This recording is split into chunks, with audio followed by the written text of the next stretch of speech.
Hello and welcome to the BYB Podcast. That stands for the Backyard Boys. Backyard Boys. And today, for your special entertainment, we have guest Dalton Pruitt. What up, Dalton Pruitt? You can find him, of course, on YouTube, Patreon, Twitter. He's got all his links right there. How are you doing today, man? I'm good, man. Thanks for having me. Absolutely. Anything else you would like folks out there to know about you? What you got going on? Yeah, I mean, please follow me on X, formerly Twitter, at Dalton Lee Pruitt. It's up here on the screen. Then my YouTube channel is youtube.com/@cornfed with Dalton Pruitt. And that's where you'll find all the podcasts I do. And then I do a live stream show every Wednesday with Robbie Goodwin and Crackamico. I don't know why I said that like it was a question. Robbie Goodwin and Crackamico do a live stream show we call the Crowder Boys. And I could explain that name, but I was going to say, that's obviously a spin-off of Steven Crowder, right? Honestly, it was just the dumbest thing we could think of. It was just like because I think Steven Crowder was in the news when we conceived of it for probably being gay or something. People think he's gay. And we thought a ton of people. A ton of people have brought up that accusation. And so we just I've heard Gavin McGinnis say that a bunch of times. He totally thinks you guys are gay. And then somebody, we didn't even think of this, but just somebody in the chat one day came up with the explanation where they said, because the podcast I used to do with Robbie was called the Loud Boys, and so the next evolution would of course be the Louder Boys, but then with crack being added to it, crack plus louder equals Crowder. And I was like, you know what, that's actually, yes, that's what it means. So we do a live stream every Wednesday at 7 p.m. Eastern, and it's on my channel this Wednesday tonight actually. So be sure to follow me and follow those guys too to keep up with that and all the things they do. And who's this lady talking about? Me? Granny. Fat. No, one of our co-hosts is Granny. Actually, Lemmy's old man. But yeah, whatever. He's got some scruff and stuff. No, she's just chipping you. That's everything. Is my Twitter and my YouTube. That's all I care about. Hell yeah, brother. You got a lot of good guests. You got a lot of good people on the show. I mean, you got Crackamico. So whatever you call it, you got a good option. You got a good show kicking right there. Yeah, I've been saying I'm trying to ride his do-rag to the top. His coattails? Yeah, his do-rag cape or whatever the piece that hangs off a do-rag is, because the show that me and Robbie were doing prior, the Loud Boys, was like, it was an ensemble that was inadvertently, this was on accident, was being driven by me. It feels like that a lot of people were tuning in because I had a good appearance on Legion of Skanks, and so it brought a lot of people to that show. And I was in this like position where I don't know, it felt like I was like leading things, but I don't want to do. I never want to do that. I don't want to be like. I just want to hang back and let somebody else be successful, and then I catch the crumbs.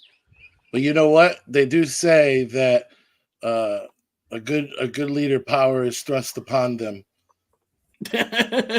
Yeah, I mean, at that time, I was a dickhead about it. Like, it certainly went to my head.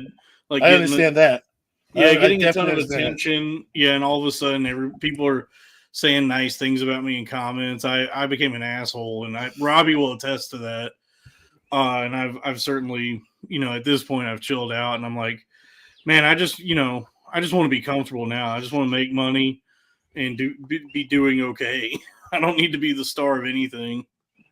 But you're doing good. You got a good situation, so keep it up. Yeah, I'm building a vast empire for sure. Someone was telling me about a time. Did you ever try to join forces with Red Bar? Like write them an email and get cussed out for writing an email? That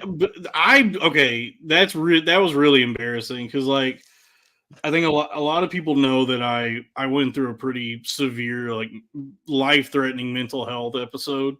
So I was out of my mind. I was like truly crazy. And at some point I sent Red Bar this unhinged email that I like I know I sent it like for sure. I just don't remember sending it.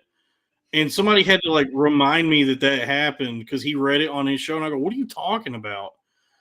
And so I went in my emails and like just searched Red Bar and found where I'd sent this, and I was like, this sucks. This is so embarrassing. And he's the only one. He's the only one that did that because I sent some pretty crazy shit to a lot of people, and right. It was never made public. So thank you to all the comedians and everybody that got those messages who probably talked about it behind my back, but at least never mentioned it on air on a broadcast. But Red Bar's the one who read the wild shit that I sent him on his show. Yeah, well, nothing's sacred with that guy. If he can find out like personal dirt, he'll put it out there. So, and the email, of course, he's going to read that. I don't know. I think the worst guy that's done that to me is like Melton. He's read a couple of, like Shuley did it to me too. Read my fucking text messages on screen. It was like, son of a bitch. I kind of know the feeling, but nothing quite like that one, honestly. Yeah, it was bad. That's something else. But you get a pass because you were going through shit. So fuck that. Yeah, nobody can ruin anything for me as much as I ruined it for myself. It just adds insult to injury. Yeah, 100%. All right, we're already getting the super chats. KJ Fury, thank you, sir. $5 admission fee. All right, you're let in. We're gonna let you in. And of course, everybody, go hit that like button and smash to subscribe. And of course, always click on that notification. Help us get into the algorithm. That's what it's all about here. With a name like Dalton Pruitt, we should have thousands of viewers before this one's all said and done. Yeah. So the other thing you're doing is on Patreon. You do like you judge boobies. Is that what I come to understand? It's not on Patreon. I do have a Patreon, patreon.com/cornfed with Dalton Pruitt. Right. The same as the banner I put up there before. Cornfed with Dalton Pruitt. Yeah, it's the YouTube, the same name, just on Patreon. No, the booby thing was just something I came up with just out of, I guess, boredom and desperation because I was this was back in November, I guess. I was watching a lot of, I still do this, watching a lot of reaction content. So mostly just like like the TikTok where the guy's on screen and he's watching a video and does like. No, not that. Those are really bad. No, I'm into like black guys in their 20s listening to Hotel California for the first time. Because they've never heard like white people. Yeah, music, just some black guy in his like 20s or 30s who's like, Now, what the hell is Nirvana? I ain't never heard of no Smell Like Teen Spirit. What the hell does that even mean? You know, those kinds of videos. And, you know, it's obvious. There's some kayfabe there because it's like, you know, how have you've definitely heard this, but, you know, do your little, right? You know, the, for lack of a better term, shuck and jive for the internet that you got to do to get the hundreds of thousands of views on each one of those. And so I was watching a lot of that, and I just had this idea, like, what is the void? What's missing in the world of reaction content? And it was, what if there was a guy who reacted to titties? Nobody's doing that, you know, because a lot of guys are afraid of titties. Yeah, a lot of guys are afraid of seeming too thirsty or being perceived as incels on the internet. So there's like tons of women who post like thirst traps and all this kinds of, you know, they just put their titties out there and nobody's capitalizing on the sheer volume, the amount of titties that are available to us. And I was like, well, everybody already thinks I'm an incel, so I might as well make the best of it. And it's worked out. I've done a ton of them now. Yeah, we're all huge fans of big tits. Absolutely, 100%. Big fucking tits.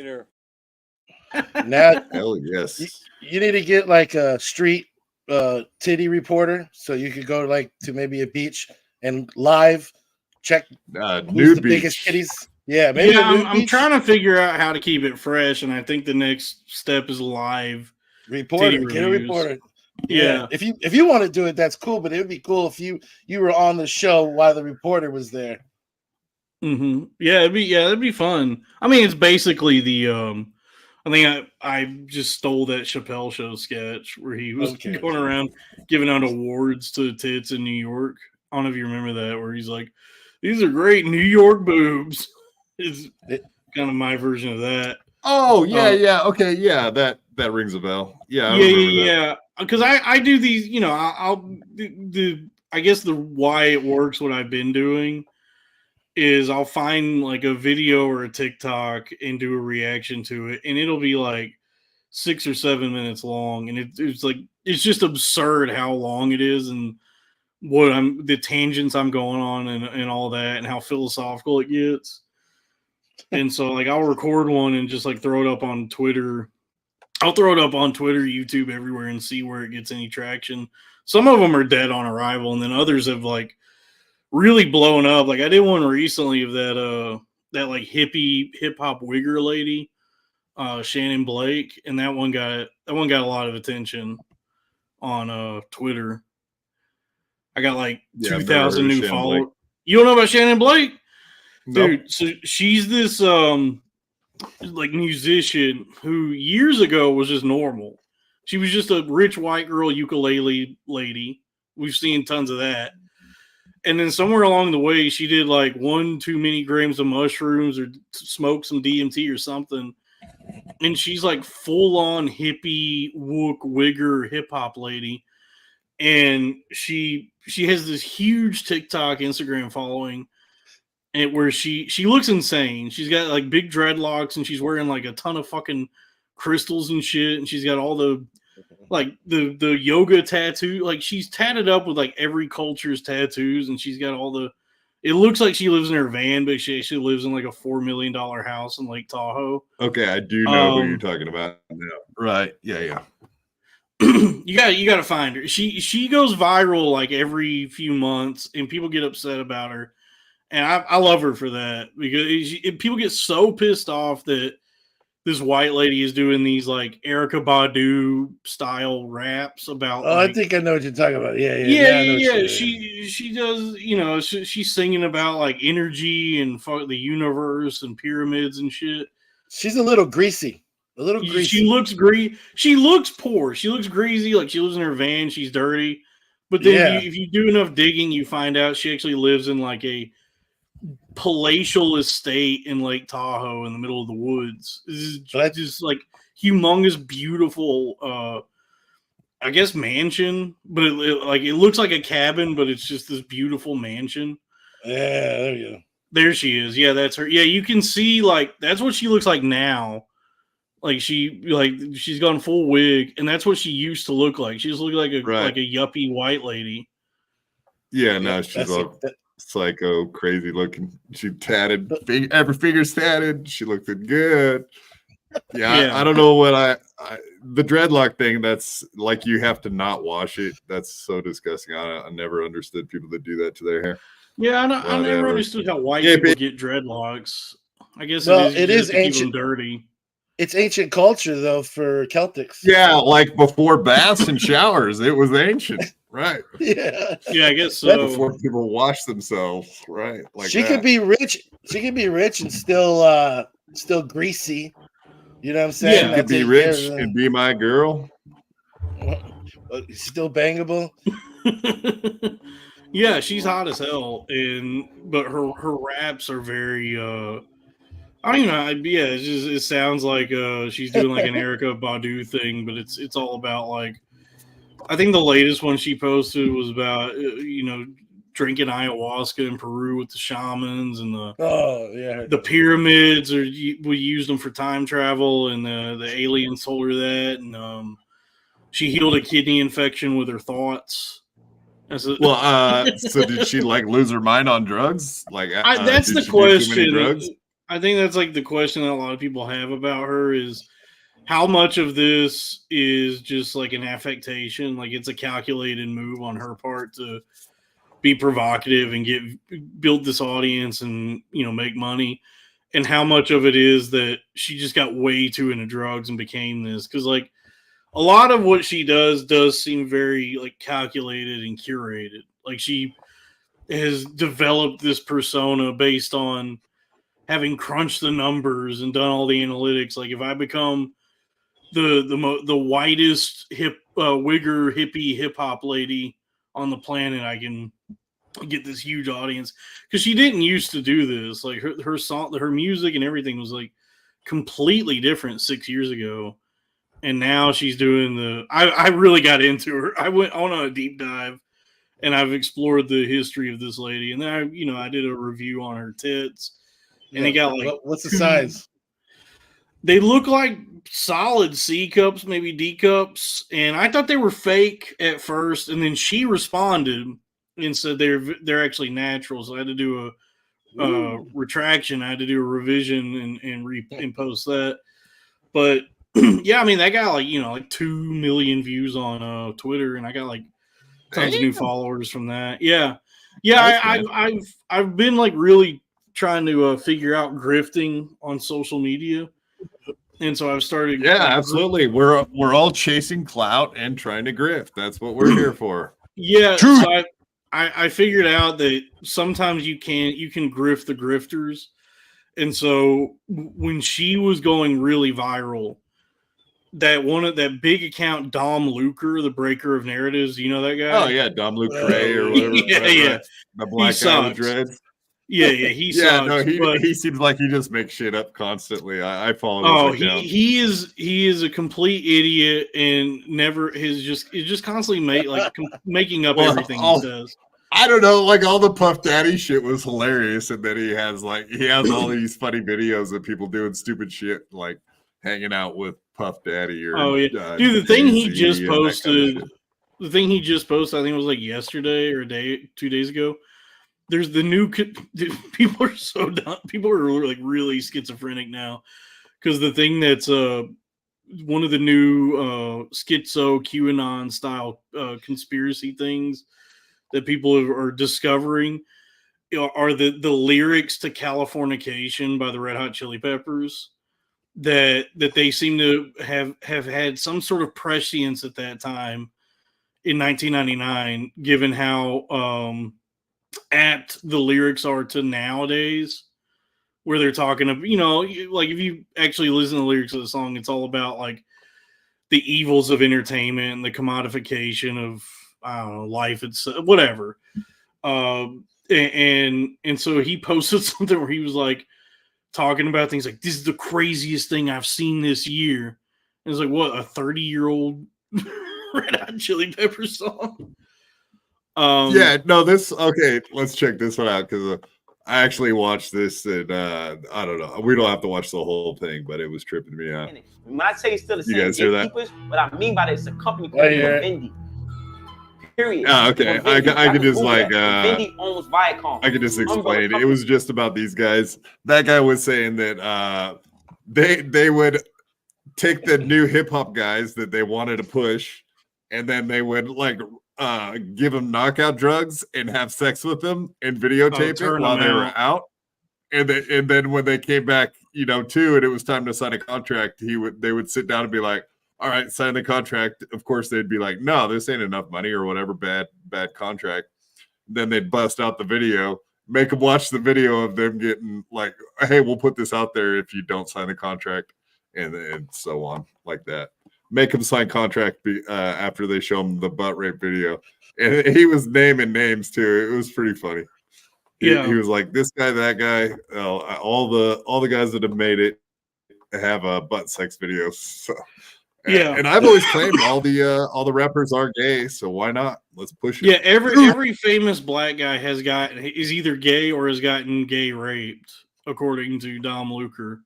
Everybody's getting raped out here. Yeah, and so, hey, I for one believe it all. So let's not knock it.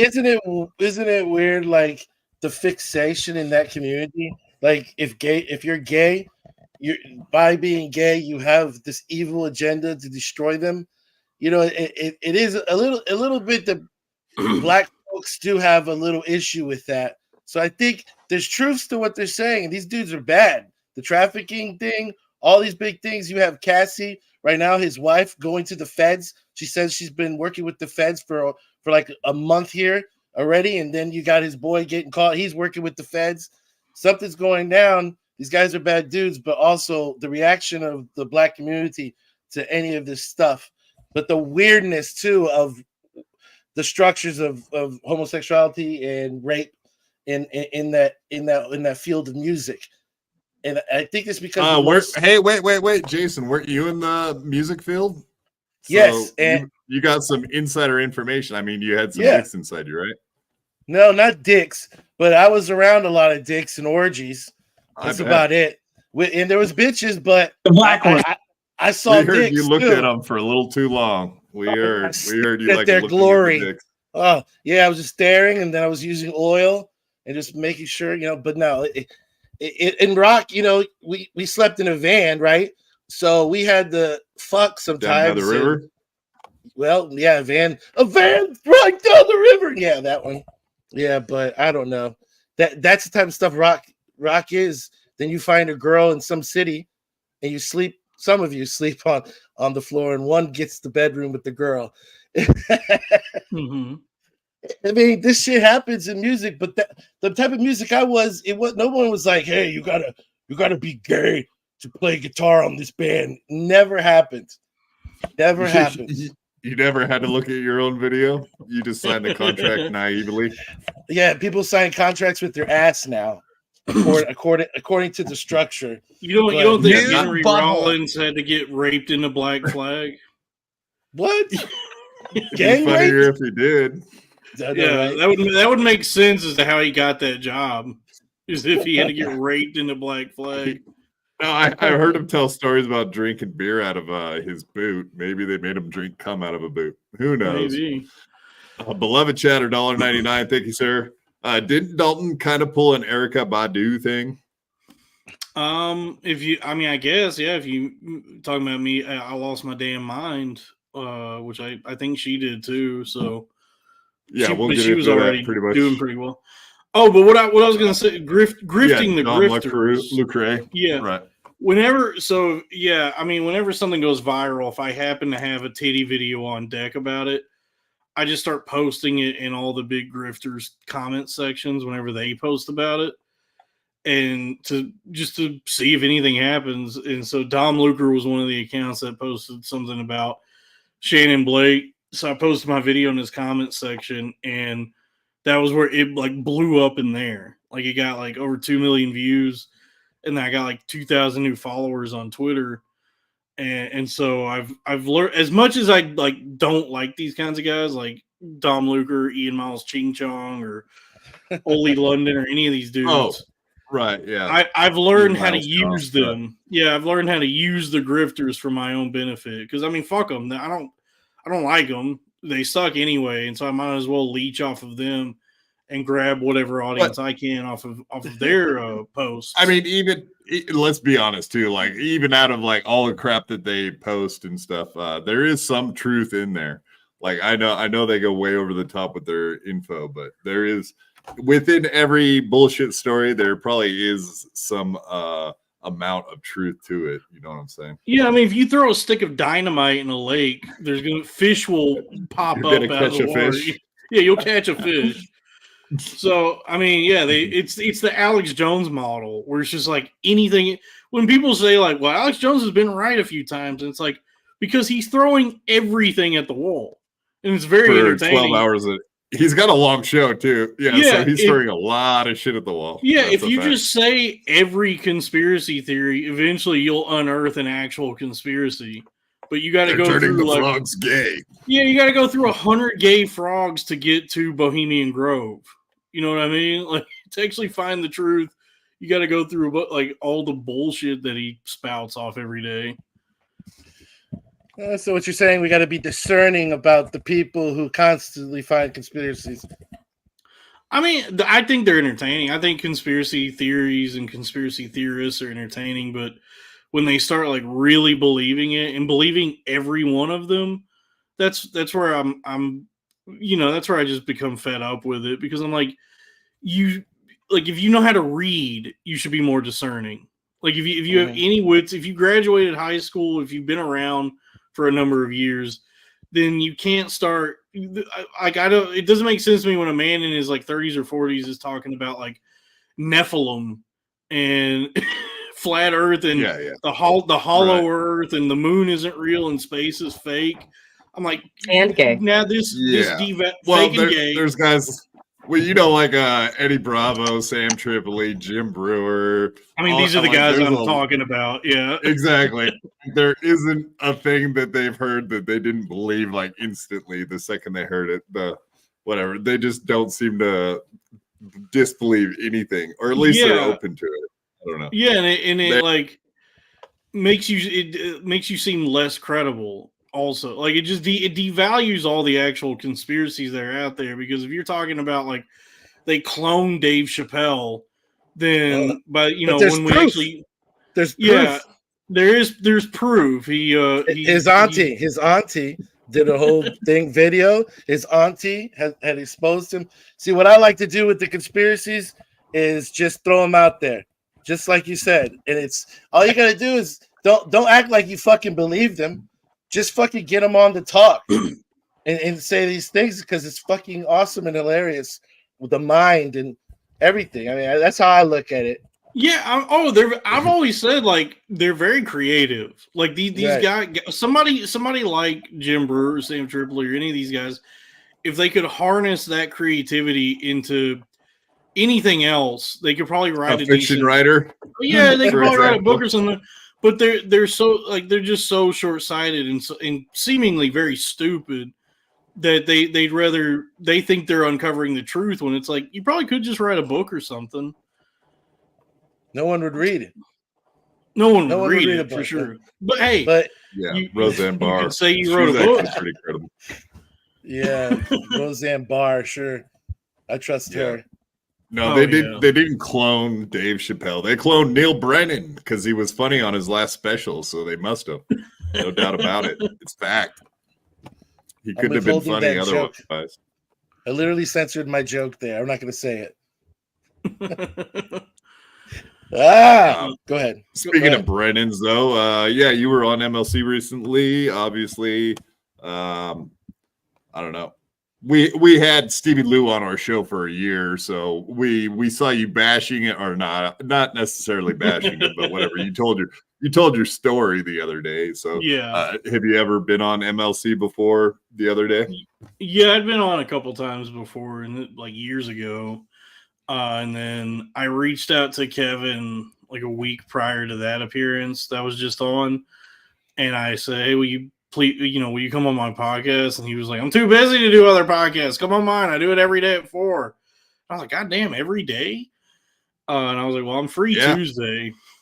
and yeah, so I went on, and there's been some people seem to really not like Stevie Lou. I don't know what's going on there, like why he's such a like vilified figure in the podcast. He did it to himself. Let's just say that. Yeah, I'm not like hip to whatever's going on in the world of podcasting necessarily, but as it pertains to me, it is fairly boring. But it's all Dabbleverse, Hackverse crap.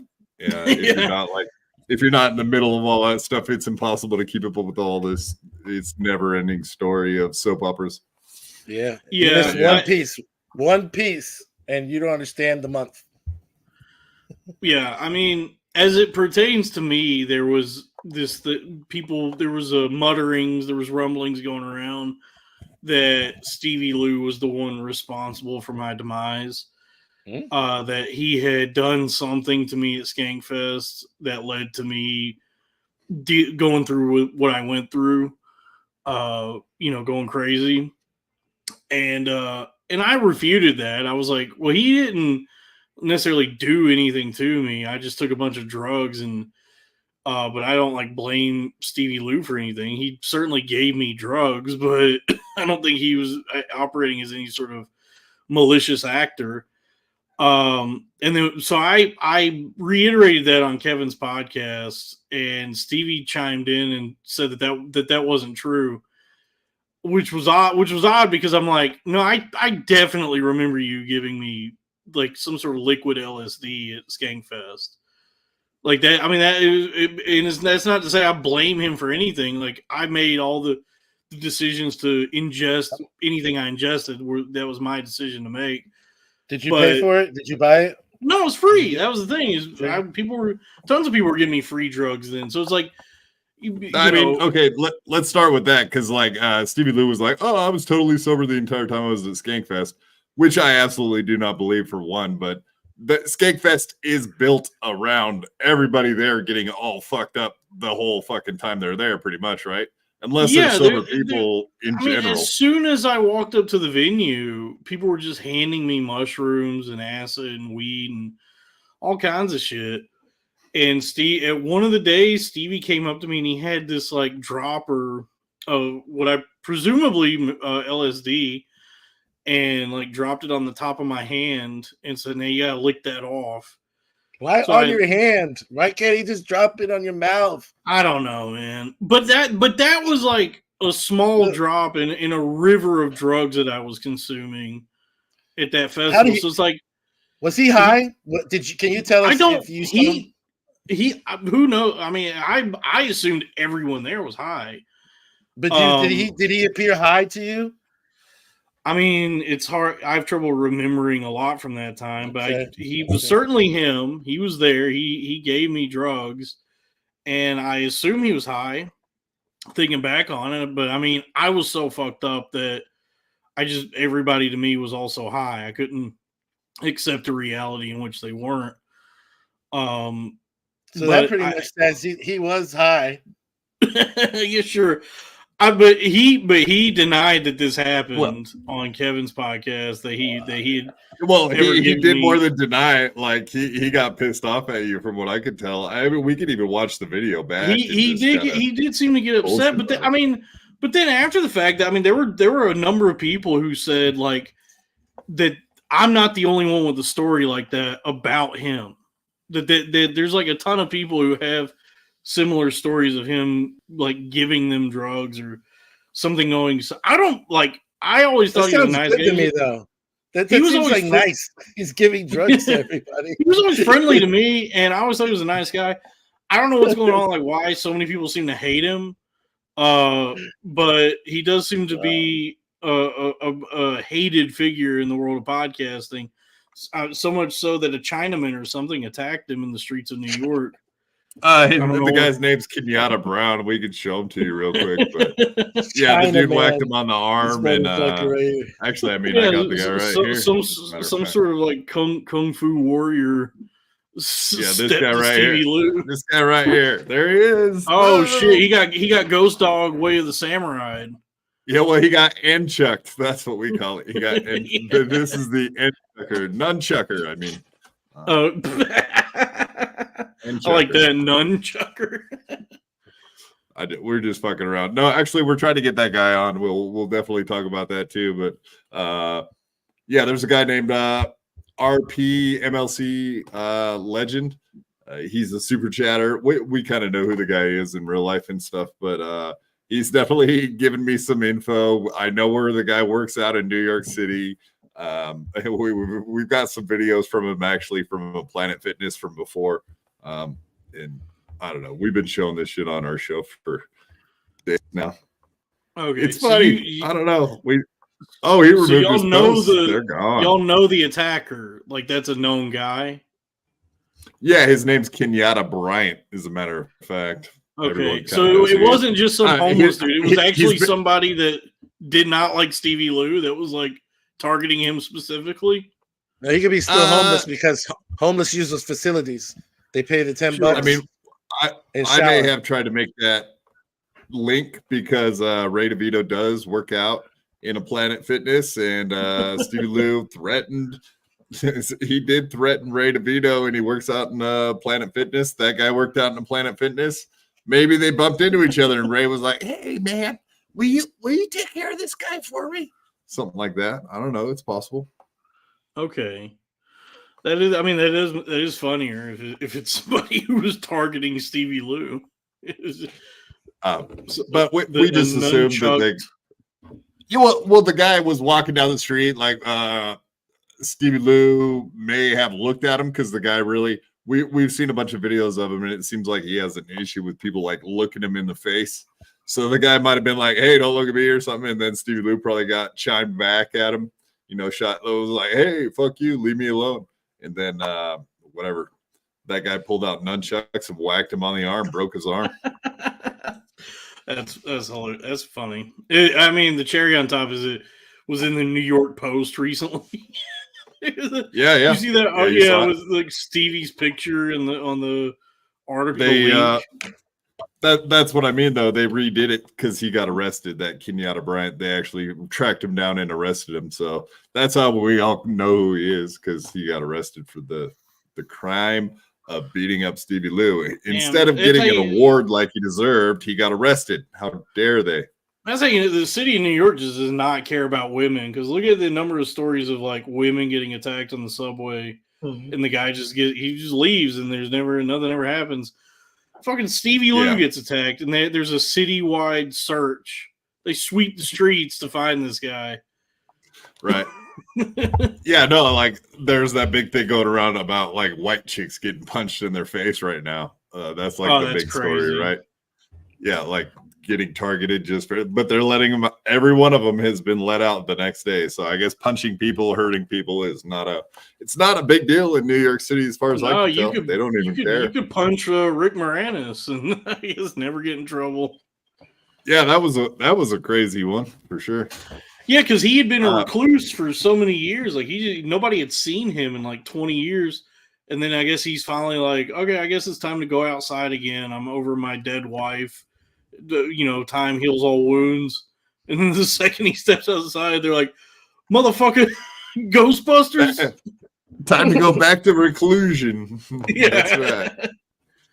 Go back inside. Be like Howard Stern. Go stay in your mansion and never leave. It might be a good choice. Yeah, so you're big on the Legion of Skanks. You know all those dudes. You've been hanging out there. I know you. Did you have a show on Gas Digital? No, I never had a show on the network. We used the studio for a little while and until everything fell apart. But I mean, I know those guys. I haven't hung out with them in a long time due to my circumstances. But no, I mean, yeah, Lewis, and Lewis is sort of he is the driving force of that whole operation. Like he's the businessman, he's the community leader. And so like Lewis brought me and all my friends in, and I've nothing bad to say about any of what's going on there. Like that's a pretty remarkable business that he's built, and the community is like he's so community minded. Like I think because he comes off like his persona is so aggressive and tough, the tough guy macho thing he does. People, may have this one perception of him, but in the time that I knew him and hung out there, he more than most people I've ever met in any business, he's going out of his way to help a lot of people. I think like a lot of the people that work at gas station were probably homeless before they met Lewis. Most comedians are homeless, right? From what I found out, starting to hang out with all you comedians, is that a lot of you aren't doing so good. See, I always thought it was like the limelight, the spotlight. Like, wow, these guys are killing it. But nope, come to find out, once you start podcasting, everybody is faking it. Homeless. Everybody is like, it's all a facade because eating food out of the garbage can after a presenting set. As though they're doing okay because they're on all your favorite podcasts and they get to do a bar show here and there. So it's like, oh, I guess he's succeeding as a comedian, and it's like, no, he's probably on food stamps. Like whoever your favorite comedian is, that's not majorly successful, but a guy from podcasting is probably living well below the poverty line, like myself. So yeah, it's all a game because I guess the idea is that at some point this will pay off, and you'll make all your money back and then some from the years that you spent wasting money pursuing this and being pretty much homeless for sure. Well, that's like best case scenario, right? The other scenario is you turn around one day and you realize you're 45 and you're fucking broke, destitute. Pretty much, like, fuck, now I gotta get like a real job till I retire. Yeah, it definitely sinks its hooks into you, and people lose sight of the fact that they don't have like a foundation in their lives, like they're not progressing away in their lives where if this doesn't pan out, they have like something. And so they'll just be guys who are in their 40s who are like, well, I work at Subway, and I'm still going to open mics, and maybe I get to go on the Real Ass podcast here and there, but they're paying. Oh, who's on the Real Ass podcast you're calling out right now? I see what's up. Come on, let's hear names. Oh no, I love the Real Ass. I have nothing against the Real Ass podcast, but I mean, Lewis makes every effort to give open micers a chance on that show. Like, here's an audience. I'm helping you. You're funny. If you're not, you're not. Yeah, it's up to you if you wanna like run with it and make anything out of. If you have a good show and you want to make anything out of these opportunities that are given to you, but there's a lot of people. And you don't, then that's fine too. Do what? I said, or if you're Mike Figs, then don't and go away. No, sure. I think a lot of people, and this isn't just a Lewis thing. I think a lot of people think that they're going to get some sort of opportunity or they're going to get something from somebody else, and then they can just keep doing that or latch on to whatever this thing is. So like with Lewis, it would be rap and gas digital and Skanks and all that. And they don't realize like, well, no, this like show, you've now been shown to a bunch of people, and now the onus is on you to build something from that. Like Lewis did his job. He gave you the help, showed you to the people, gave you an opportunity, show people, people now know you're funny. Now go pester your audience to sign up for your fucking Patreon. That's what I do. Chase somewhere else. Right. Yeah. Because everything I do now, I've built up. Not, I haven't done it on my own. Like I've built up based on what I was in the time I knew Lewis and a bunch of people, and were given all these different opportunities. I had this like fan base or audience or whatever you want to call it that I had developed, and then when I started coming back, I just had this like built-in thing that I could just start building from. So I certainly couldn't do anything without the help of other people in better positions than me, but I'm also like putting in a lot of work myself. It's all, it's a community. It's the closest thing that we have ironically, to communism, to be honest with you. Lewis is building a communist utopia whether he wants to or not. We're all Marxists. You're gonna get him now. assassinated. See what you did? You just some extreme conservative is gonna go hunt him down now because you said that. I mean, honestly, he is a capitalist. He's a great businessman. He loves money. He also just ironically the way that he operates, like how much he concerns himself with community and building community, is like you're closer to achieving what communists talk about than any of the actual communists are. You know what I mean? Like all the blue hair baristas. Yeah. Speaking of grifting, Steve C, $2. Thank you, sir. Dalton proves Stevie Lou's a criminal. Thanks, Dalton. Yes, he is. Yeah, he goes around giving drugs to people. Okay, I'm gonna go into the Legion of Skanks. So Kevin Brennan from before, did you crash the Legion of Skanks at some point for Kevin Brennan on his behalf? Like you did his bidding at some point? Yeah, at the time, Kevin was getting into one of his mini beefs, and the beef he had chosen was Dave Smith.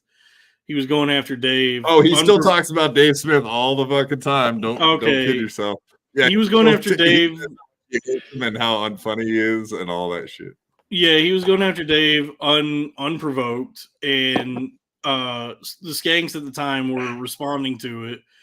So there was, weeks where it was, this ongoing thing, the war between Dave Smith and Kevin Brennan. And I was hanging out one night when they were recording Skanks, and I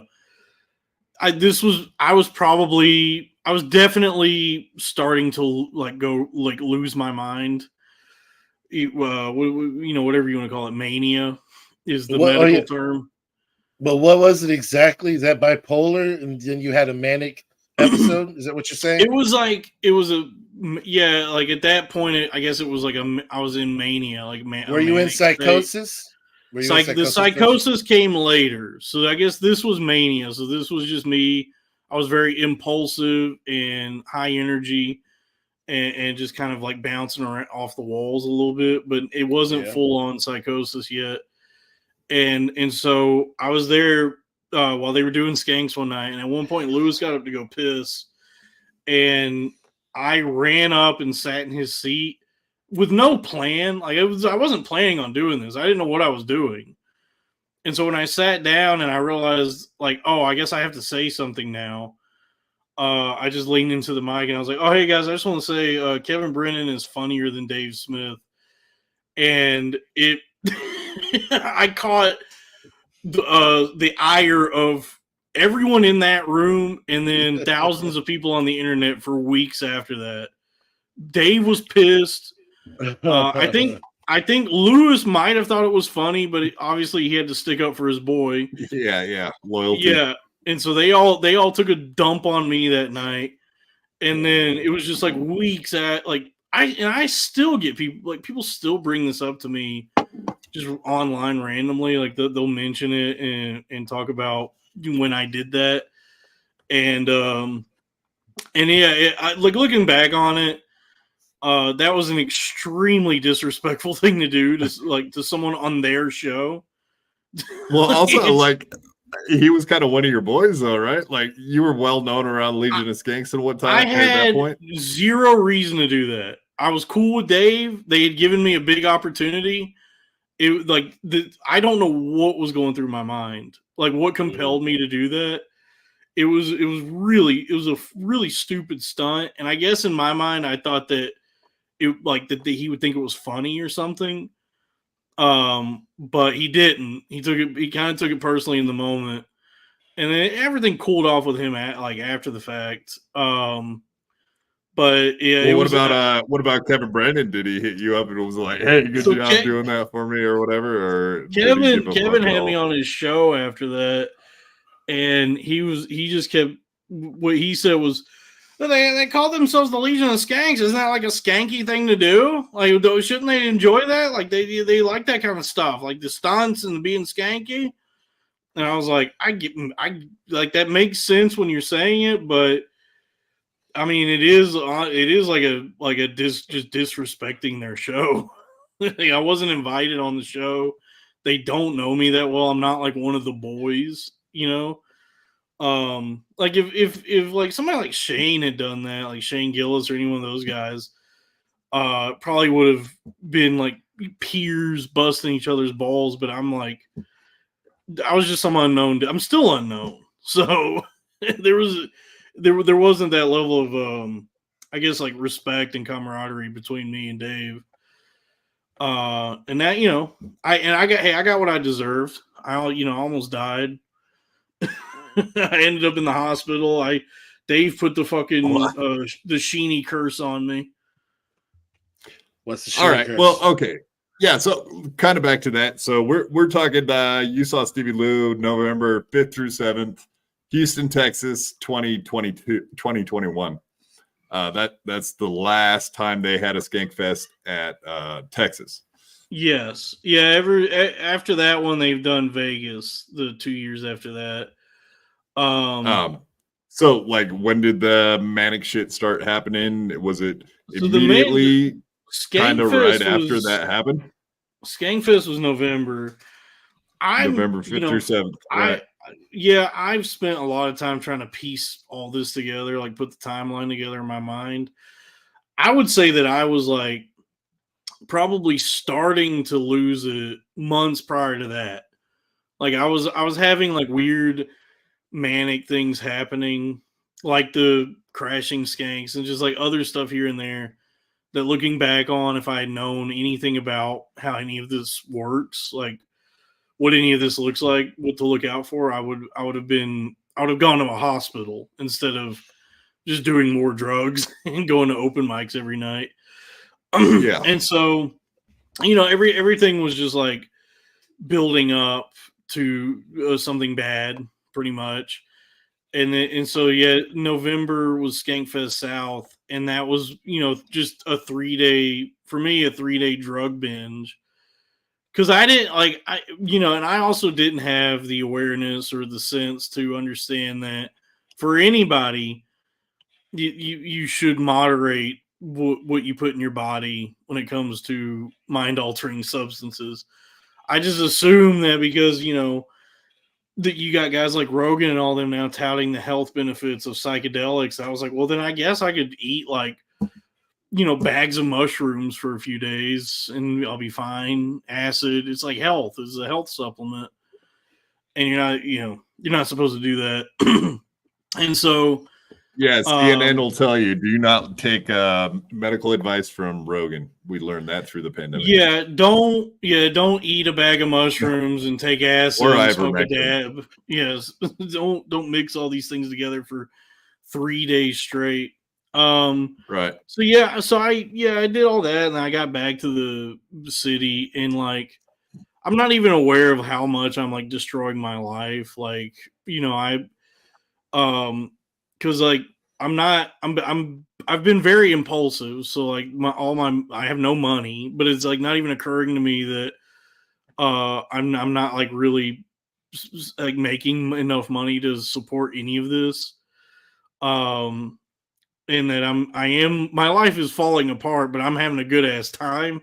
You know what I mean? Like it doesn't I'm just not aware of like how bad things are getting. And then eventually I finally just go completely off the deep end to where I'm like peeking out the blinds because I think I'm being like watched by some government agency, and that they've been like paranoia and some of the extreme. Are you hearing voices and shit at that point? Extreme paranoia and like conspiratorial like delusions. And some voices, nothing like you see in movies where there's people talking to me and trying to get me to do shit, but just here and there, I would hear like a bunch of chatter where it sounded like people were saying my name, into like snippets of things here and there, but it was nothing like where I was having full on conversations with people that weren't there. I just kept hearing things that weren't actually happening, and it was freaking me out. And then some like visual or tactile hallucinations. Like things would like start to, especially like if I was like looking at my phone, I would start seeing things that weren't there on my phone. Like, it's hard to describe, but just these weird visual hallucinations that kind of manifested through technology. Like looking at screens and like subtitles would say things that weren't actually being said. And I thought that they were like messages I was being sent. It was isn't this schizophrenia? I mean, were they specific or some shit? Well, there was one time I was like scrolling through Twitter and my phone was like doing this weird glitchy thing where it was like frazzling and glitching out. And then I got this thing on my pop up on my phone, this notification that just asked, "Are you an agent?" Click yes or no.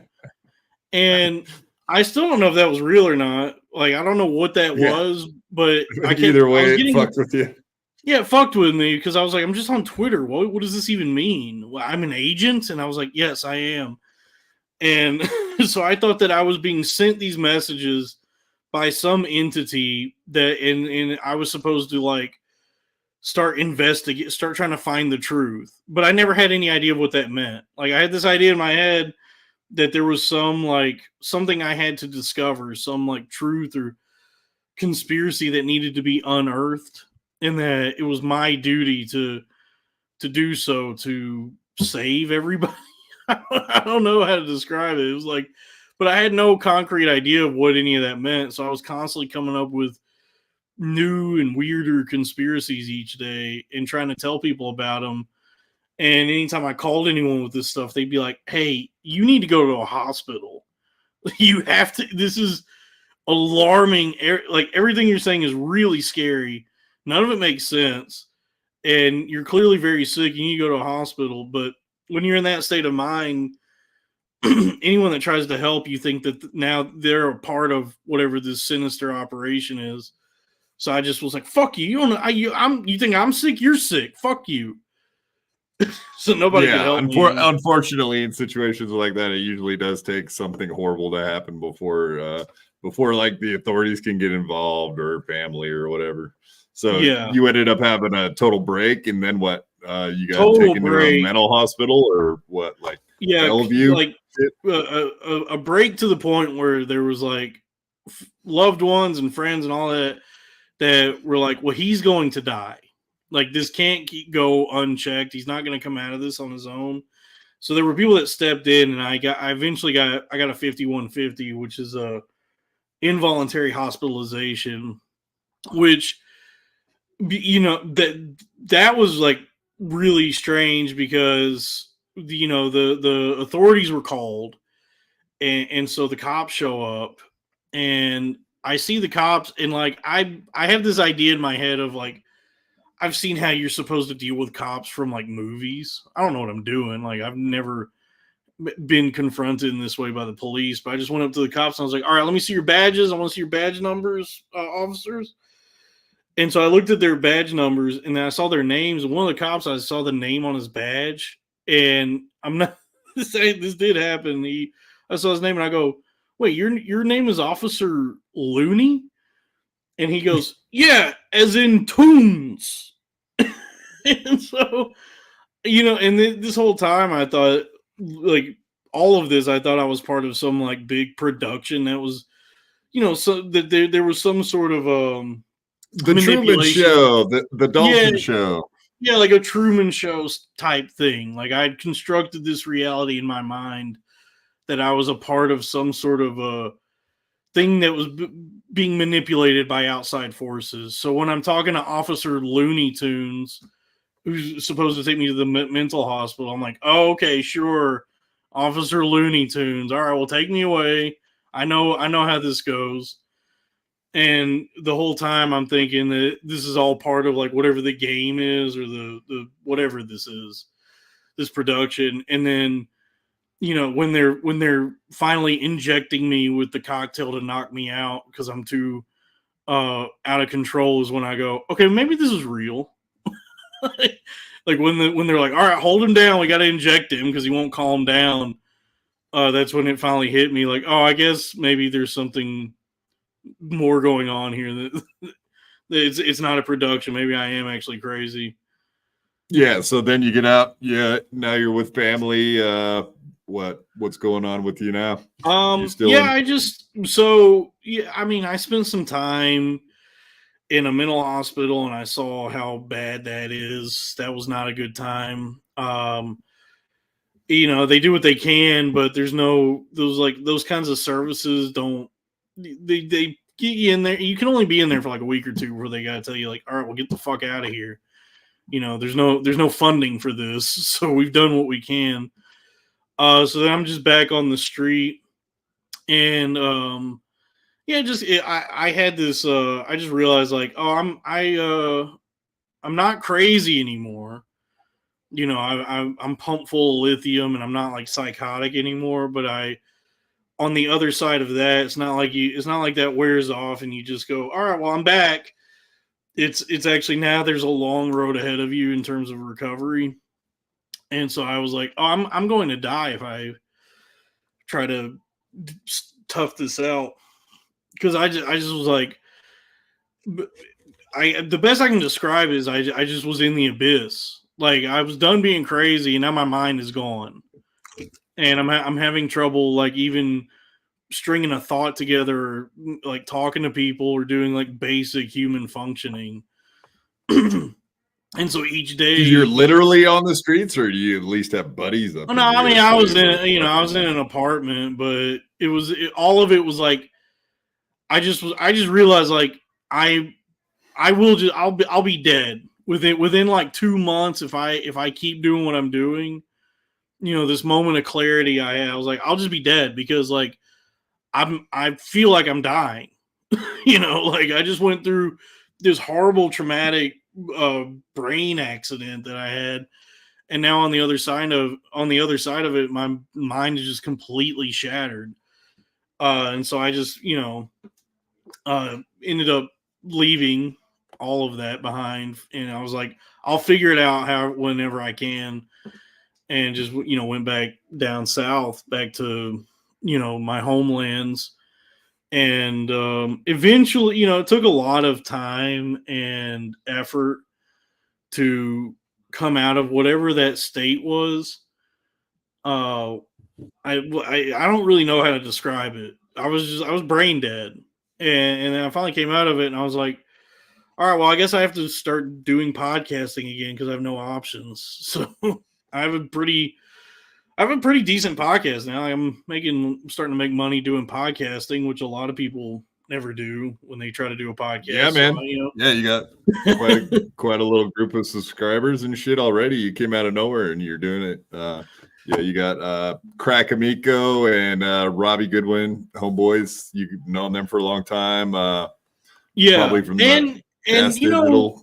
and that's to all those guys' credit. Like a lot of the Robbie and a lot of the comics from that time, that I was out of commission for a while, and it was radio silence on my end for a long time. But like every step of the way, especially with Robbie, like they were always in my corner. Like they made every effort to help, and even as I was just like completely gone, they never stopped like holding out hope or like supporting me. So when all this came together, it was just like back to doing what we always did. It's just the circumstances are different now. Like I'm glad you're recovering, man. I'm glad. But you're doing Robbie's good. one of the guys who like definitely went out of his way to try and help amongst a few others, and so cool. I have a lot of gratitude to Robbie for that. No, he seems like a good guy. I've been watching him on stuff for a long time. Yeah, absolutely. Yeah, he's a good friend, and he caught some shit for a long time. I like if I hadn't been the one that snapped, he was going to probably at that time because people fucking hated him for a long time. And I feel sorry for Robbie. He had to work with Mike Figs. That must have been horrible. Yeah, I know. Like if I could have held it together, he would have never had to work with Mike Figs. Yeah. No, because who did I see? I seen you, Robbie Goodwin, and someone else were like on In Hot Water. What? You've been on there a couple times. I was on there twice. Yeah, like 2021 you were in there, but before that you were in there. The Loud Boys, which was me, Robbie, and Joe. Loud Boys. Yeah, we went Gorman. on. Gorman, yeah, there it Yeah, is. we went Gorman. on, and then when I got out of the mental hospital, I went back on, and I was like still pretty fucked up. And even in that moment, as Gino is doing what he does, I was like, how am I the most sane person here? Am I the one that's the most level-headed in this moment? No, that totally isn't Gino. How dare you say that about our buddy who's totally insane? Absolutely. Gino's another guy where it's like, is he actually homeless? He's one of those guys where I'm like, no, he has a nice place. No, I know he makes money. It's just he's a guy who's like, in the times and I always liked him, but interacting with him, I was like, you have to be making money doing comedy because there's no way you could work anywhere else. There's no job that would put up with this. Oh yeah, no, yeah, he's not going to be right. He's not going to be a computer technician sitting there quietly minding his own business, like at a computer. Right? He'd be at the next guy place over. Yeah, he'd be in the next cubicle. Hey, yeah, a million miles an hour. Yeah, he can't help himself. He was born to be a comedian or some kind of entertainment. Absolutely. Yeah. What does this mean? What an emotional 6. Yeah, single mother of 5, member for a month. Thank you. What an emotional bitch Stevie Lou was on MLC yesterday. Yeah, yesterday he went on there and pretty much had like a mental meltdown about what we said about what he said, back and forth, blah, blah, blah. Boring. No, it's not. It all needs to be addressed because that guy talks so much shit. We'll probably get into that a little bit more after having you on. But what was the other comment? The other comment was the one that you put up first with JBX or something. It said you're going through the same thing now that Dalton Pruitt went through back then. It was hilarious. Man. Come on, give credit where credit's due. That was Uncle Jack. That was Uncle Jack said that. That's Kevin why I wanted to bring it up because that shit was. Kevin was right that like as I try to talk about it, I don't talk about it too much because it's like it's so hard to piece together and talk. I haven't like sat down with it and actually like written it out or figured all this out, that when I try to talk about it, it's just more sincere than anything. It's not like terribly funny going back through it. Just like these are the events that happen. No. Yeah, I know it is kind of hard to make fun of it, but if anything we can do, we can make fun of Stevie Lou and make that funny. That's always fun. I don't mind if people make fun of it. It's just like when people ask me about it, I mean, I can go through the whole sordid story. It's probably not as provocative or entertaining as you think it is. It literally is just like a tale of mental really illness. Funny about. Yeah, there's nothing funny about mental illness, and definitely if you're starting to feel mania or whatever, if we were going to say something, it would be, hey, go talk to a professional if you're starting to have like weird thoughts or issues. And, you know, like I read up on about bipolarism because I actually have like a family or whatever that might have bipolar. But yeah, like even nicotine, alcohol, even marijuana, like it's like a big no-no to be doing drugs and shit. Yeah, that's what they told me. I still have my vices, which are nicotine and Coke Zero. But right. I was surprised nicotine was on the thing for like if you're bipolar, you shouldn't even be using nicotine. I guess that's crazy. I can't give it up right now. But I feel you, brother. I feel you. Yeah, but certainly they told me marijuana is a no-no. Definitely no mushrooms. No, they were like, given your genetic history, like your predisposition for mental illness, based on what you told us about your family and everything that's happened to you, like now, you can don't ever drink again, don't ever smoke weed again, don't do any of this ever again, because they were like, you probably won't survive this if this ever happens again. Like you'll either die or you just won't come back. So I'm like, well, I mean, like Skankfest is probably the worst place to fucking go, especially because I don't know how many comics I've heard tell stories about. Obviously, people have been dosed. Bert Kreischer, Ari, all the famous dosings, like besides yours. That's fucking like crazy. That's having been through the worst of that. That's an insane thing to do to somebody, to give them those kinds of drugs without their consent, because you have no clue what their like brain chemistry is, like what this could do you to could them. kill someone, literally. Yeah, because if like somebody did that to me out of a window, who knows? If somebody did that to me, that would be like a legitimate, like life-threatening situation, probably. Attempted murder. Yeah, it would put me in a position where I am like, now I have to go to the hospital and hope that I can come out of like whatever this does to me mentally.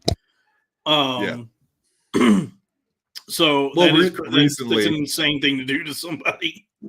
Yeah. No, we had a Tuttle on not too long ago. He experienced some kind of mental thing too that just came out of nowhere. So shit happens, man. You never know. Yeah. Somebody in your chat wanted to know like what medicine. I'm not on any medicine now, but what they give you when you go to a mental hospital, the main one is lithium. Which I guess kind of like I was on and off so many different on lithium, Wellbutrin, a bunch of stuff for a while, like trying to figure out the right combination. And eventually, like I got fat enough and depressed enough and impotent enough that I was like, like my penis isn't working. I'm fat as shit, and I feel unmotivated to do anything. I was like, I'm just not gonna. I think I'm on the other side of it now. I'm just going to try and not take anything and just try to be healthy, just stay away from substances. And it seems to be working now. I did do some like light, like ketamine therapy for a minute, but those were administered by a doctor, and they were like sessions that were like once a month for a few months.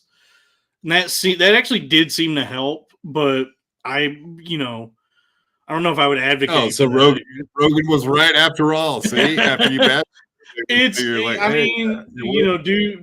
folks, do your research and be very careful. And if you're going to do ketamine, make sure it's a doctor does it. I wouldn't say snort ketamine at a party while you're drinking tall boys of Bud Light or whatever. But I mean, do whatever you think is best for you. It's just like I was having so much trouble coming out of the whatever like waking coma I was in that I did some like doctor administered. It was like these hour-long sessions where they do like a slow drip of K of ketamine, and you just kind of dissociate and drift off into the ether and then come back. The K hole, I guess. Oh yeah.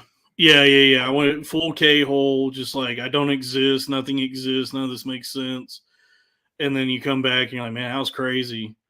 And then it seemed to help. Like I'm like back now, and I definitely feel like I'm not as sharp as I used to be. Like I feel like I'm still recovering in some way, but are you thinking about suing Stevie Lou? I might sue Stevie Lou. I'm dead. I might sue any fucking psychiatrist that had me hopped up on Lexapro or any SSRI, because the doctors also told me, they were like, yeah, you probably shouldn't be on Lexapro, and they were like, even if you should be on it, the dosage you're on that you're taking now is so much that I would consider this malpractice. Because at the time that I went crazy, I was taking Lexapro, and I was on 25 milligrams. And when I was in the mental hospital, they were like, this is 15 milligrams more than I would prescribe to anybody.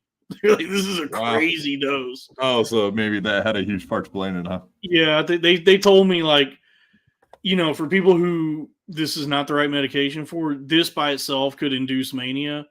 And they were like, so you're taking this plus doing all these fucking drugs. They were like, it's amazing that you're coming back at all. They're like, most people would just be, you would see them talking to themselves and shitting their britches on the subway forever after something like this. Yeah.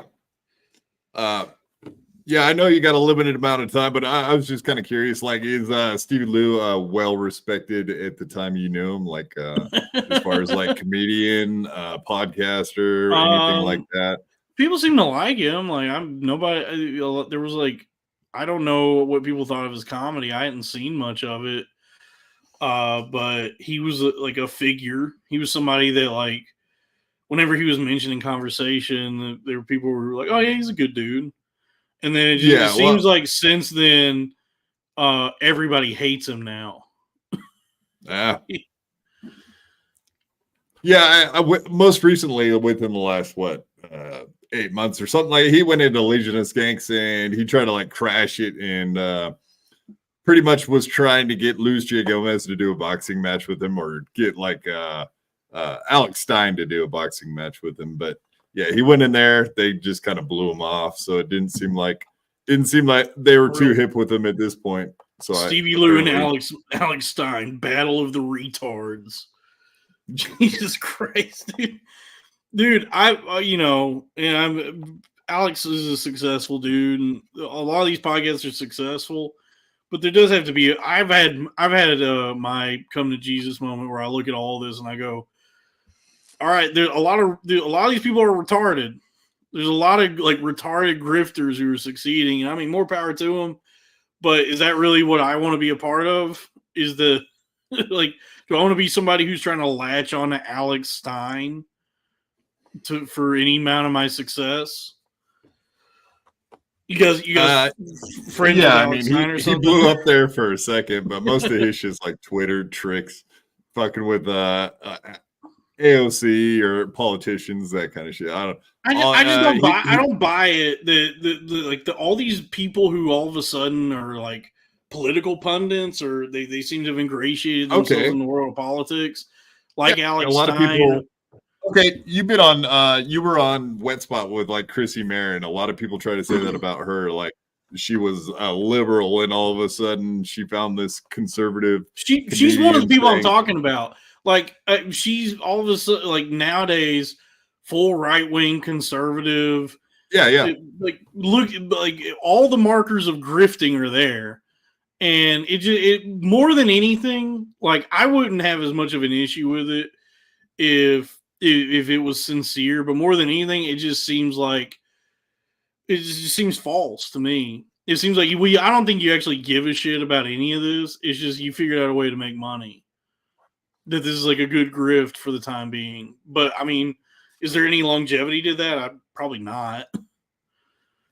Yeah, I've heard a lot of people say that, and I don't know because I don't know these people personally before they started doing the conservative thing.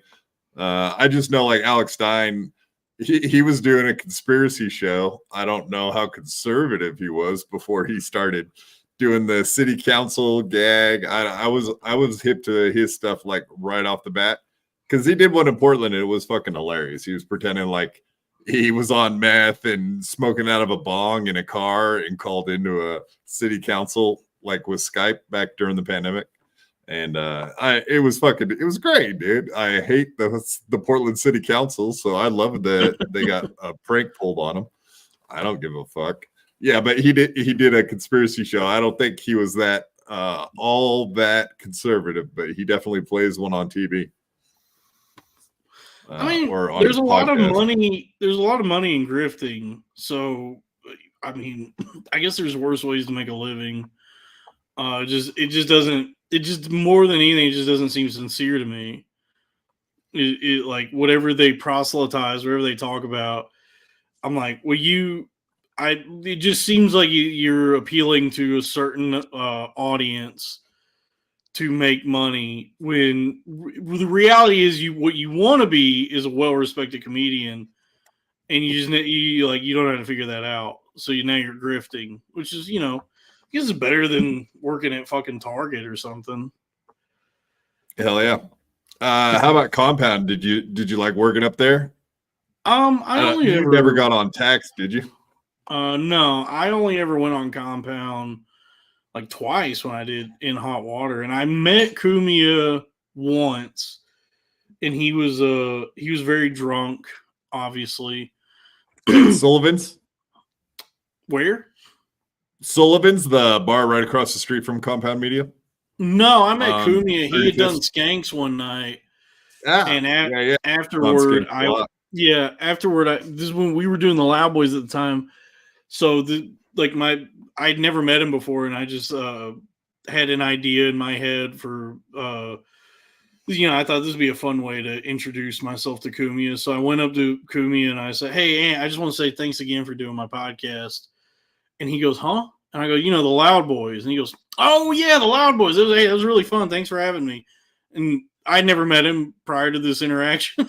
I just figured he seems drunk enough that he'll probably believe that he's done my podcast. It seemed like he did. And so I got a picture with him.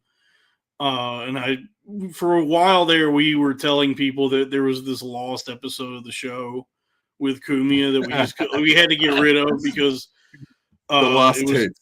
Yeah, because Kumia hit us with too many hard R's or something. So we just had to scrap the episode. Yeah, people would believe that. That's a believable story, 100%. Yeah, because I got this picture with him, and I was like, "Hey, thanks." I posted like, "Hey, thank you, Kumi. Thanks again, folks. If you enjoyed the episode with Kumi, I'm glad you liked it. But unfortunately, we had to take it down."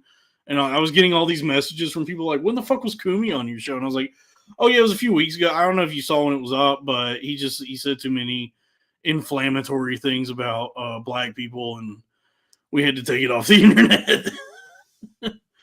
We kept that going for a little while before it was just like, no, he's just drunk. He never did the show.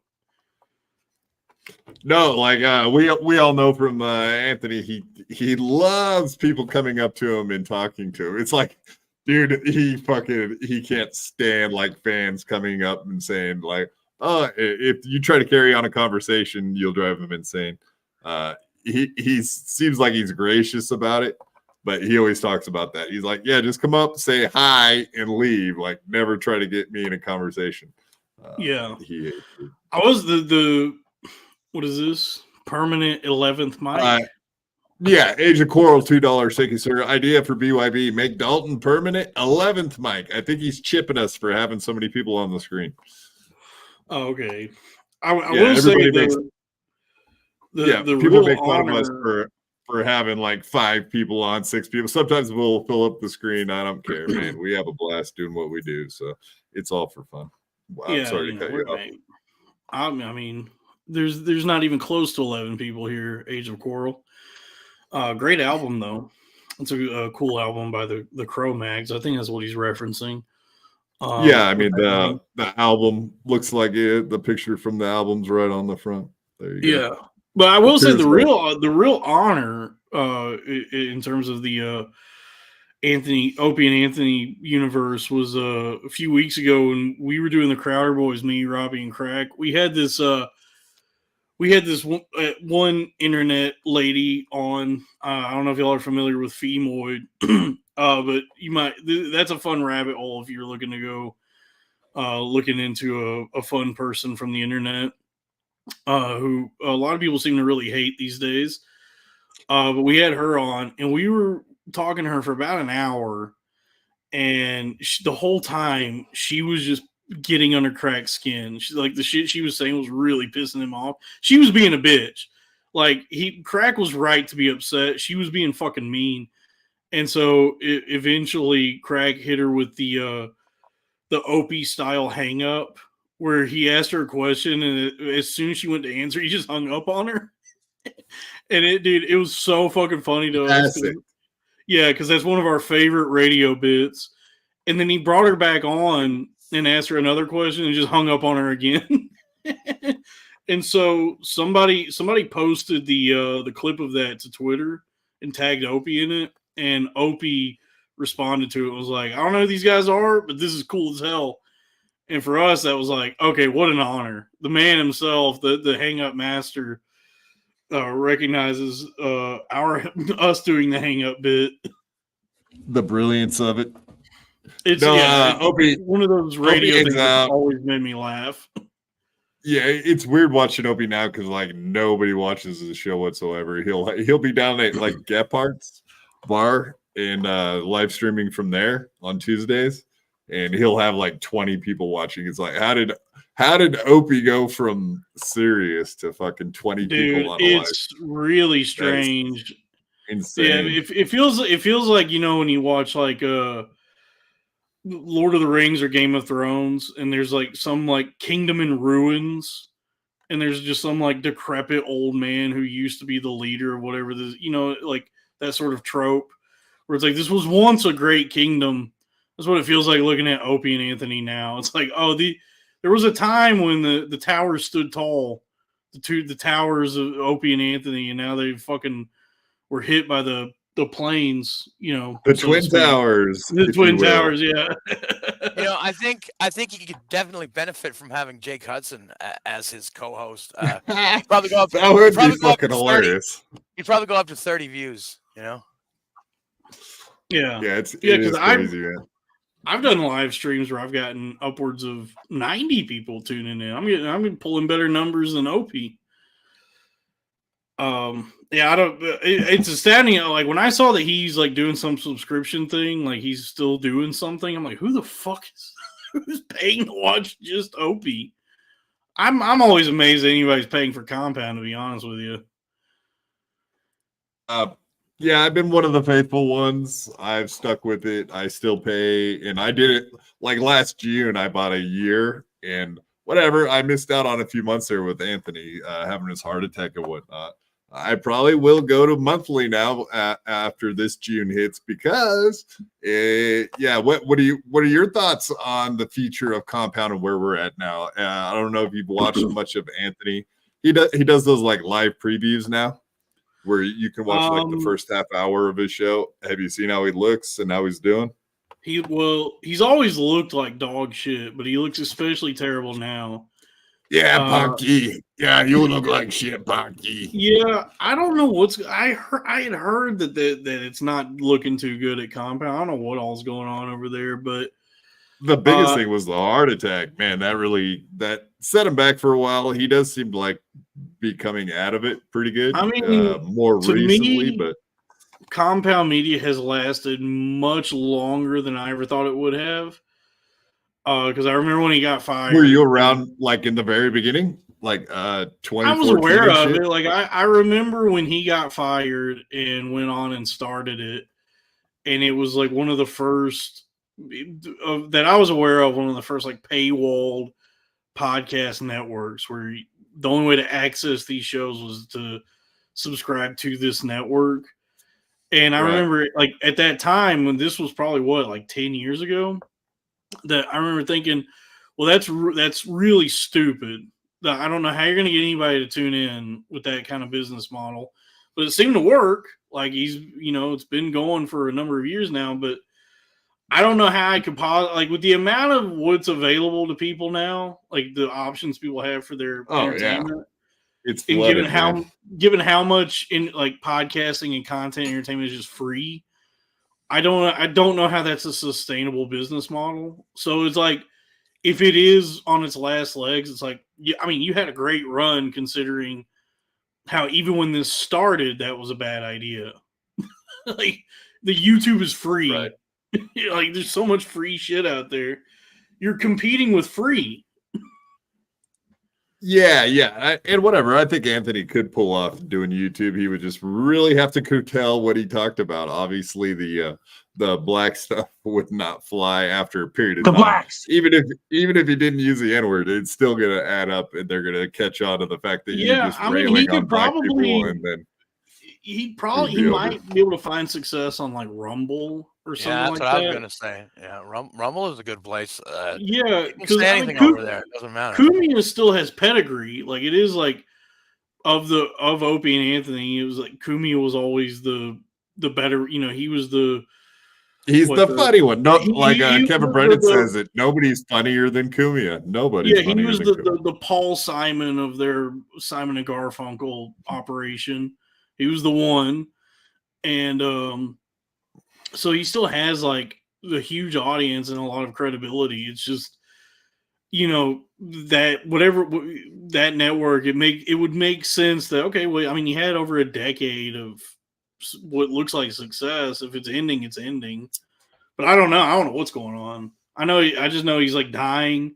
He's starting to like become friendly with Opie again, which is like, I guess he's like he might be dead soon if he's reaching out to Opie publicly on Twitter. Yeah, I don't necessarily know that that's gonna ever be fruitful, but who knows? Yeah, never know. Yeah. I mean, I don't know. Like that just seems like an old man, like I'm dying thing to be like, hey, you know what? We hated each other, but hey, life is short. Let's squash it, man. Come on. Yeah. I don't know if do you know? it means that they're going to get back together. I think maybe Anthony's dying is what it meant to me. Yeah, well, I mean, he does seem like he's recovering pretty good. It's a lot of people put it like it's a rebuilt engine putting a brand new, a rebuilt engine being put in a car. So maybe he'll run like a top for a while and be good. Yeah. I mean, I always thought. I mean, I always thought Anthony was very funny on O&A, and then in recent years, he's had no regular. He's still funny.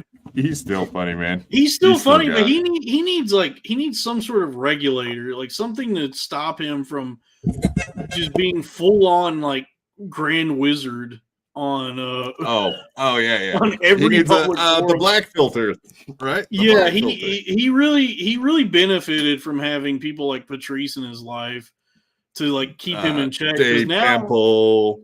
He just needs a Dave Temple or what's the whatever. He's had a few black guys. Larry Beha, like those guys. They've had great conversations about. Dude, I can't tell you how many group chats, like how many group chats I'm in where we're just like sharing stuff that Anthony's posted and being like, Jesus Christ, how are they leaving him letting him do this? Like he should be banned, right? Like, because he never says the N-word. He just says he dances around it. Yeah, he's like the ends or whatever. Yeah. Yeah, it's very unhinged. Yeah, he always says the F and N's, and then it's kind of skirting. Steve C, $2. Thank you, sir. Roadhouse. I think yes, my name is Dalton. I think that's your Dalton, right? Yeah, I was gonna. I do have to go soon, but we can get out of here on that. Oh, I get it, man. You're kind of like a Peter Griffin too. That's what. I am like a Peter. Yeah, but I mean, I'll get out of here on that because I did just watch the new Roadhouse and it's awesome. Boo! Yeah, you're gonna fucking leave on that note. All right. No, I mean, you're getting booted for that shit. Conor McGregor sucks in it, or Jake Gyllenhaal, whatever. Jake Gyllenhaal. No, I thought it was great. I like the original the Patrick Swayze movie is not like a sacred film. It's a fun. What? It's a really fun, dumb action movie. I have a lot of fun watching it, and it's one of the most ridiculous movies ever made. And so this new one is as equally ridiculous in 2024. It's like the same. They've scaled it to now times in terms of the absurdity of what the movie is. I was very pleased with it. I watched it and I was like, "This is a great. I can turn my brain off movie." Yeah, like I don't have. I was like 10 years old when the first one came out, so that's why it sticks out in my mind. Because when I was 10, I was like, "Wow, adult men killing each other and beating each other up is amazing." But I get that people looking back. Yeah, I get that people who were a certain age when that one came out, they might have more of a connection to it. Obviously, I was born after it came out, but I watched it at a young age. I really liked it, and then the new one, I was like, "This is a really stupid, fun movie. I don't have to pay attention to shit. I don't have to know what's going on. I'm having a good time just watching." How dumb, like all the dumb action just unfold in front of me. And I thought, McGregor, he's not a good actor, but that character was written for him, and he was given great stuff to work with within what he's capable of. Like I thought he was fun in it. He's this over the top, like dumbass villain. And every scene he was in, I was like, I'm loving this. I love how dumb this is. And their final fight. Have you seen it? It's fun. No. Oh, you gotta check it out. End up watching it eventually. I don't know. I have a hard time watching any movies from modern day. Honestly, most movies are pretty fucking terrible now. Yeah, it's like 2010 and before. Or otherwise, there's only been, I could think of like 20 movies in the last 15 years that didn't suck. Yeah, completely. movies So, I don't know. movies are bad I'm over now, and so I am like comparing this to like everything else. It's like considering what we're offered nowadays, it's better than a lot of stuff. But I mean, I wouldn't say it's like a masterpiece or even necessarily a good movie. I thought it was fun. I thought it was like a fun send up to the original, where it's like spiritually the same kind of like same movie. It's absurd, but it's a completely different story. It's just Jake Gyllenhaal also happens to be named Dalton, but other than that, it's a completely different movie. Right. Yeah, it's like down in Florida and stuff. Off an island. Okay, here we go. We gotta hit you up with the question before he takes. He gave $10. He gets it. Gold Folds, $10. Slob Boy Dalton, do you have $1 million in insurance for surgery, or would you get a stent? Your day is coming soon. I think he means your heart attack day is coming. All right, look, I get it. I'm fat as shit right now. I was very fit when I went crazy. When I was manic and psychotic, I was probably at $190. Now I'm probably pushing $3 bills. I'm not doing too good. But I'm mindful of it again. I've been watching my portions. I exercised today. And I've really let myself go. I wasn't able to do too much, but it's progressive. I got to do it every day, and eventually I'm back to my fighting shape. Well, I was gonna say, sitting here with you three, I feel like a skinny, beautiful, well in shape man. I mean, You motherfuckers. Yeah. I'm the only one here that doesn't we're pick pretty up the fat. entire screen. Yeah. Okay. Being yeah, fat sucks. I hate being this size, and that's why today I actually was like, okay, I gotta go exercise, and I started walking, and I was like, well, everything hurts immediately. I can't believe I've let it get this bad, but you just keep. Well, you can keep doing it. You can do walk and talk streams. Do those IRL walk and talks, maybe. Yeah. Weight loss journey everything's content. No, do you know who Joey C is? No, I'm not familiar. Okay. Anyway, he had a heart attack and shit, or whatever. He was in a coma, and then he got out, and they said he was way too fat and diabetic, and he needed to lose weight. So he started doing walk and talk streams. Now we all make fun of him for doing it. So not everything needs to be for engagement or content. Sure. Come on, let us in on your journey, dude. One of the group chats I'm in, because we were talking about grifters earlier. One specifically, when Chrissy had her baby, she immediately posted a picture of him online with all of his birthday, the date and time he was born. And all that. Doxing her own. That's what I said. I was like, "You're doxing your own child, your family." And in one of my group chats, one of my buddies was like, "So did she have a baby for engagement? Did she have a content baby?" Because it was planned the night they had sex and consummated it. Yeah, they were like, "Hey, we need to do numbers so we can get some better numbers." Yeah. I have a feeling not, but so be it. I mean, it does smack if that I don't think that's the reason she had a baby, but it is opportunistic to be like, we have a vlog of all all the content we're gonna get out of this, and it's like. Right. Maybe don't dox your child. Maybe there should be a couple things that are sacred. Just a couple. Right? Yeah.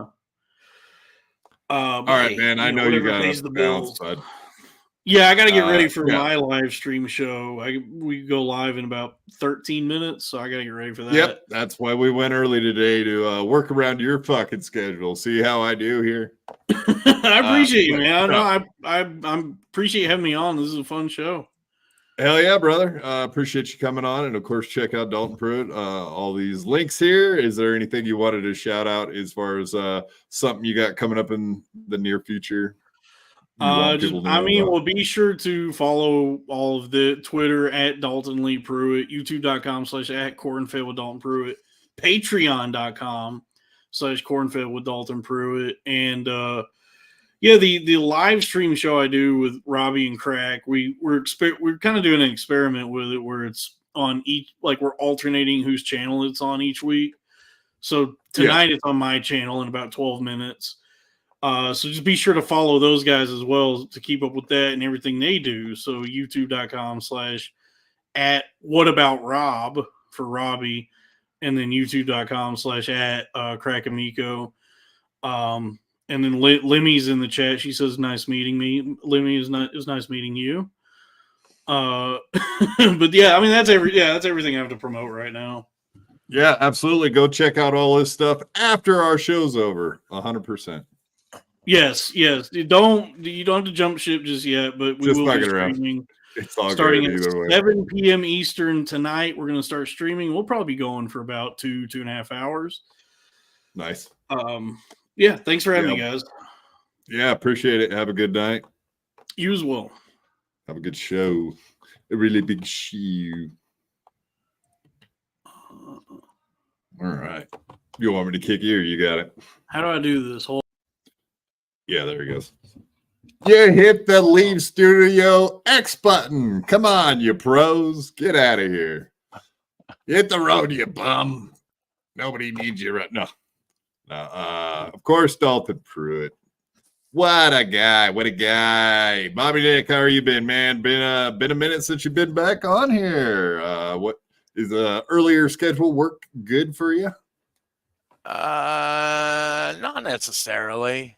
It's just a different time, so I popped in. Didn't have anything else to do. So yeah, nice. I mean, figured I'd pop in. And of course, we can go over next all the shit talk from Stevie Lou. I did go over it quite a bit yesterday with Stuttering John, and of course, Ray DeVito last night. We had some fun on Ray DeVito show last night. That was a hoot.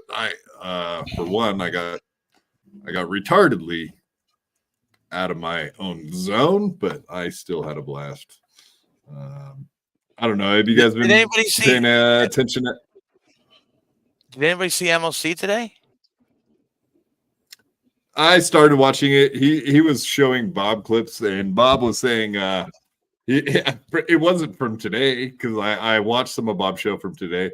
It was like a show about yesterday, and he was like, I won't be back on the freaking Uncle Rico show or whatever, and then he ended up being on there. So I don't know. It seemed like a lot to do about nothing. I don't know if people in the chat can confirm what I just said, but like I was trying to get ready for this show, and that makes it hard to turn on shows and listen to exactly what was going on. But that's as far as what I could gather from what I was listening to. It seemed like maybe Bob pulled a fast one on Kevin Brennan. Maybe he was trying to troll him by make it seem like he was going to be quitting the Shoelade Network. Are they just going to constantly be fucking with people now? Because that's come up now that Bob's on the Levy-verse, right? Yeah. Now that's all the talk because he's pretty much stated that he won't be doing Friday nights and Saturdays he won't be doing Fridays and Saturdays, right? Because he's gonna spend time with Gina unless he doesn't have anything going on, he said. And then he was talking about not doing shows at all anymore. And then it looked like on the BS show this morning, they were it was like, yeah. So apparently it was all a troll. And I believe it's only for Kevin Brennan. Right. Interesting. Peter Sky Parker, he says it's just Bob's last show tonight, but he said it in kind of a weird way from what I heard. So it seemed like he was trying to make it more out of it than maybe is the actual facts. So anyway, so you asked me about MLC. That's what I got from MLC today. And I didn't really have too much of a chance to check that out. So what do we got here? We got Nathan Bickle, new member. Welcome, sir. And Flimsy Greenberg. Definitely know you. Welcome, new member. Yes, sir. Yeah,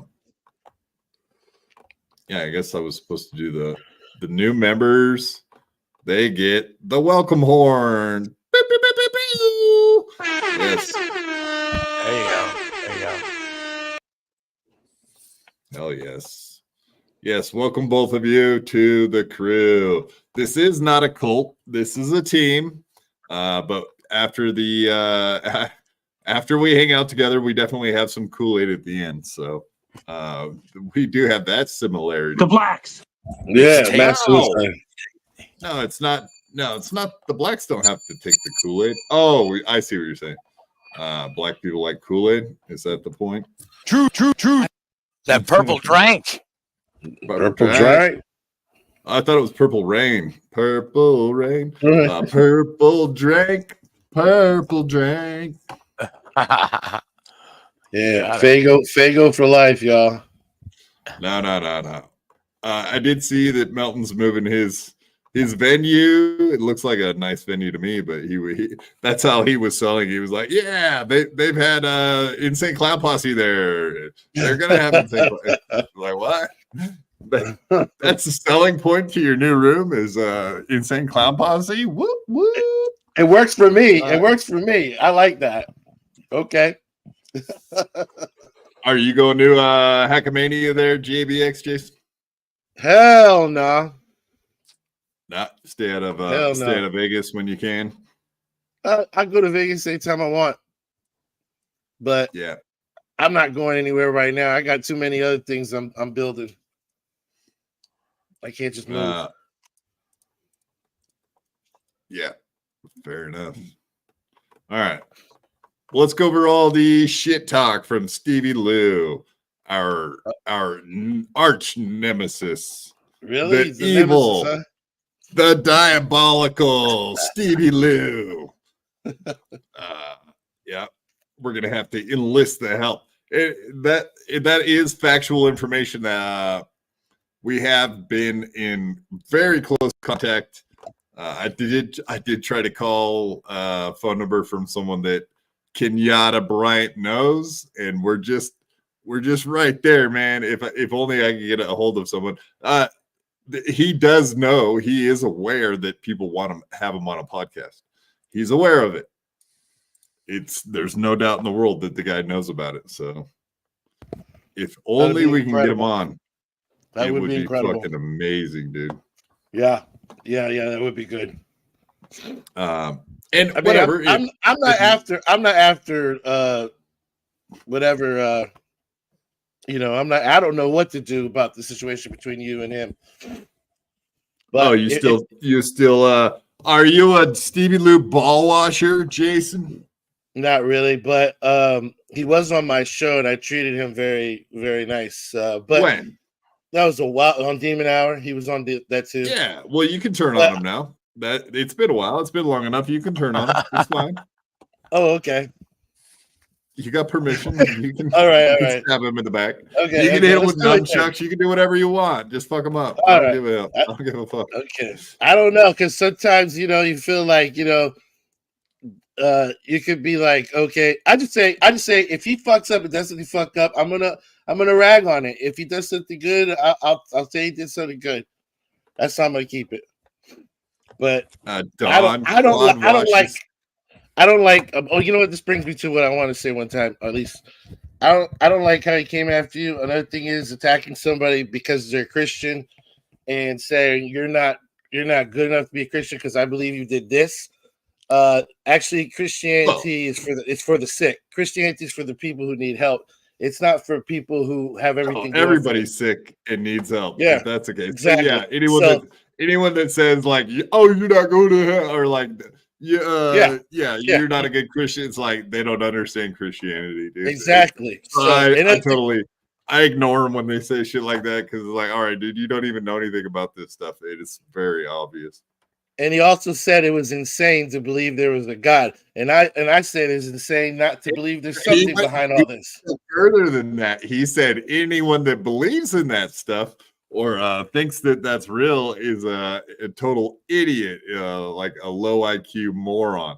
So he didn't just go that far. He went the next step further, which is like everybody's a fucking idiot if you believe in God. Well, like he says, dude, he says, I want you to believe in nothing. Well, we're telling you there is something you can believe in. We're telling you there's something. So you can believe in nothing. You can believe in something. I believe there's something going on. I don't know what it is, but I was raised a certain way. Christianity, and I try to follow it the best I can, but Christianity is for the people who need God, not the people who are so perfect that they don't need Jesus or need salvation and mercy, which is the whole message.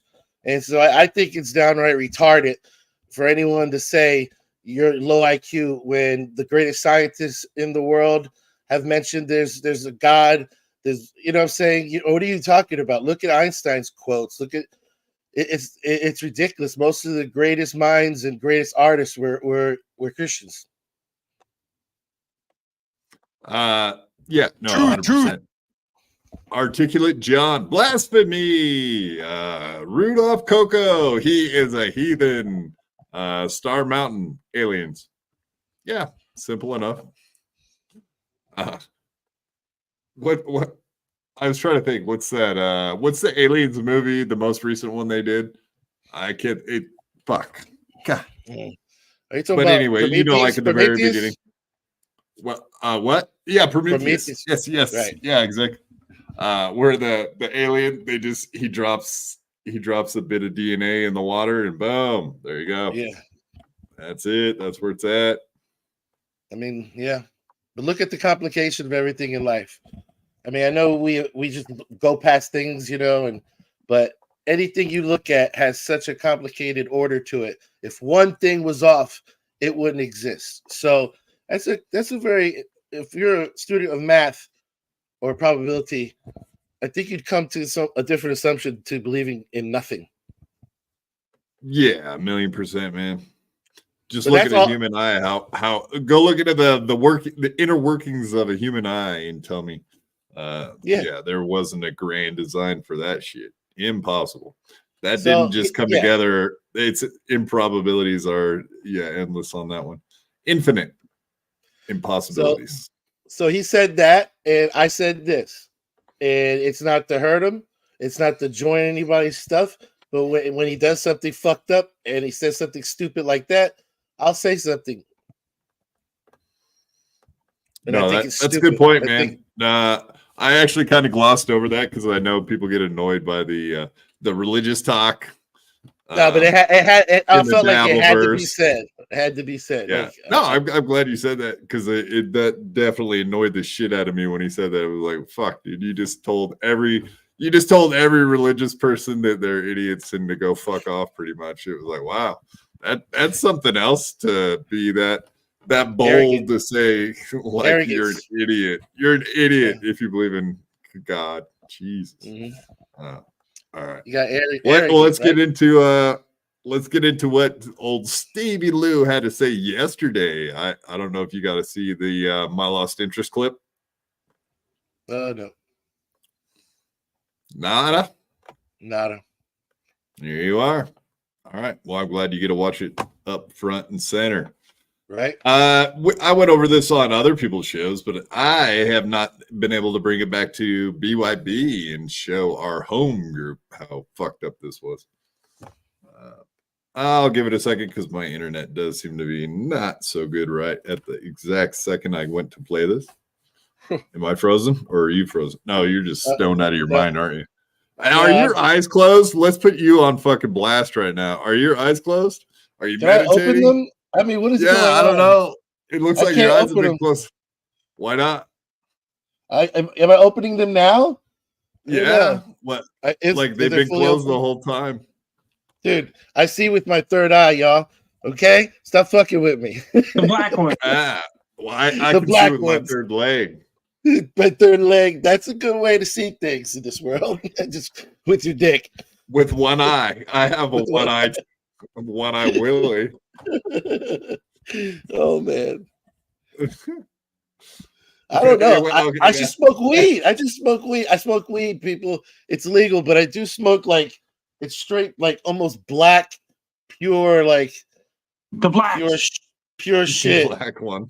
That's all all like goo. That's like goo, you know. And it's like so strong. Moon rocks. Well, your jar's kind of see through, but yeah.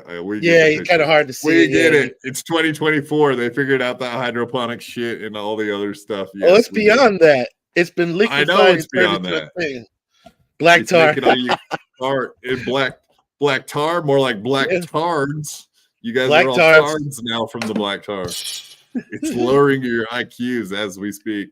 The entire United States population smoking dope as we speak. Yeah, the shit was off the hook 20 years ago when I was smoking it, man. 15 years ago. With all the tinctures, like you could drink tinctures, you could eat edibles and fucking whatever they had, honey oil, rose oil. Now they got dabs. I think dabs was the same shit back in the day. They didn't call it that. Yeah, you know, everybody that does dabs for some reason, I feel like that's a drug addiction at that point. That's too much. Look at you! I know, right? And mighty. Like, all I do is smoke leaf. I don't get into the dabs. I'm not a that's like a beer drinker saying like I don't touch hard alcohol. I'm not an alcoholic. All I do is drink 24 beers every day. That's all. That's exactly what my girlfriend said to me. She called me out on that bullshit immediately. She was like, "Oh, you're so now you don't look like an addict when you're smoking a fucking blunt, does it? No, you might be right, but I feel the way I feel." No, it does seem like an addiction, like hardcore. Like I don't know. Maybe it's something, but then again, I smoke something so close to it. I don't know. Dabs is too much, Brian says. Goldfolds 1,566. Thank you, sir. Is that Otto Preminger from 77 Sunset? Is that what's his name? Otto Preminger. That's the German, right? Was it? No, I'm trying to think. 77. Don't do that. Don't think, man. Don't try. Come on, man. We're trying to live. No, Perry Caravello. I was trying to figure out, is that his address? Yeah. Oh, I don't know. Maybe I'm doing something bad right now, putting that up there. I'm not even sure, honestly. Maybe that wasn't a good idea. Maybe. Ray DeVito. Your information, he'll repeat. He's Ray DeVito. Ray DeVito says, I called God. He said, new phone, who dis? Yeah, you got to get back in touch with God. Always. Yeah. It's never too late to get back in touch with God. Yeah, especially if you're broken and you're someone out there doing something wrong.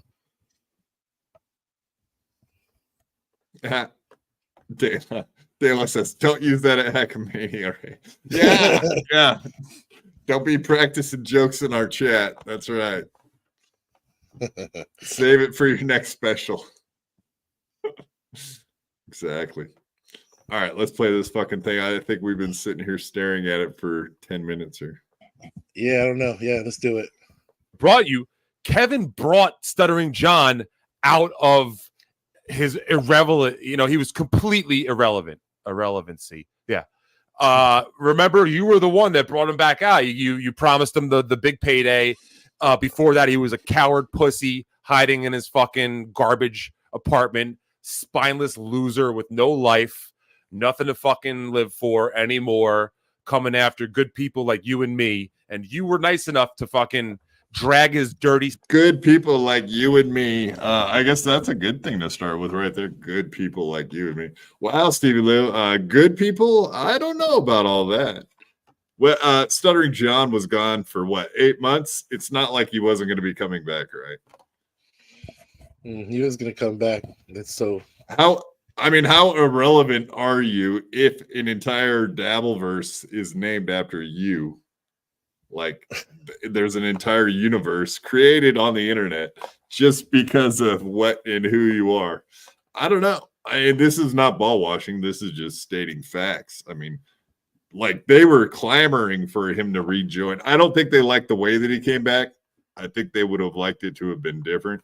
It would have been more fun if he. Okay, so WATP and Shuli networks say that if he would have came back and been fun and gone to their events and did more like a Comic-Con thing, where they had him show up. He was the center of attention, but they got to kind of lead the way it went. What do you think on that? Stuttering John being like the focus at a Comic-Con type situation.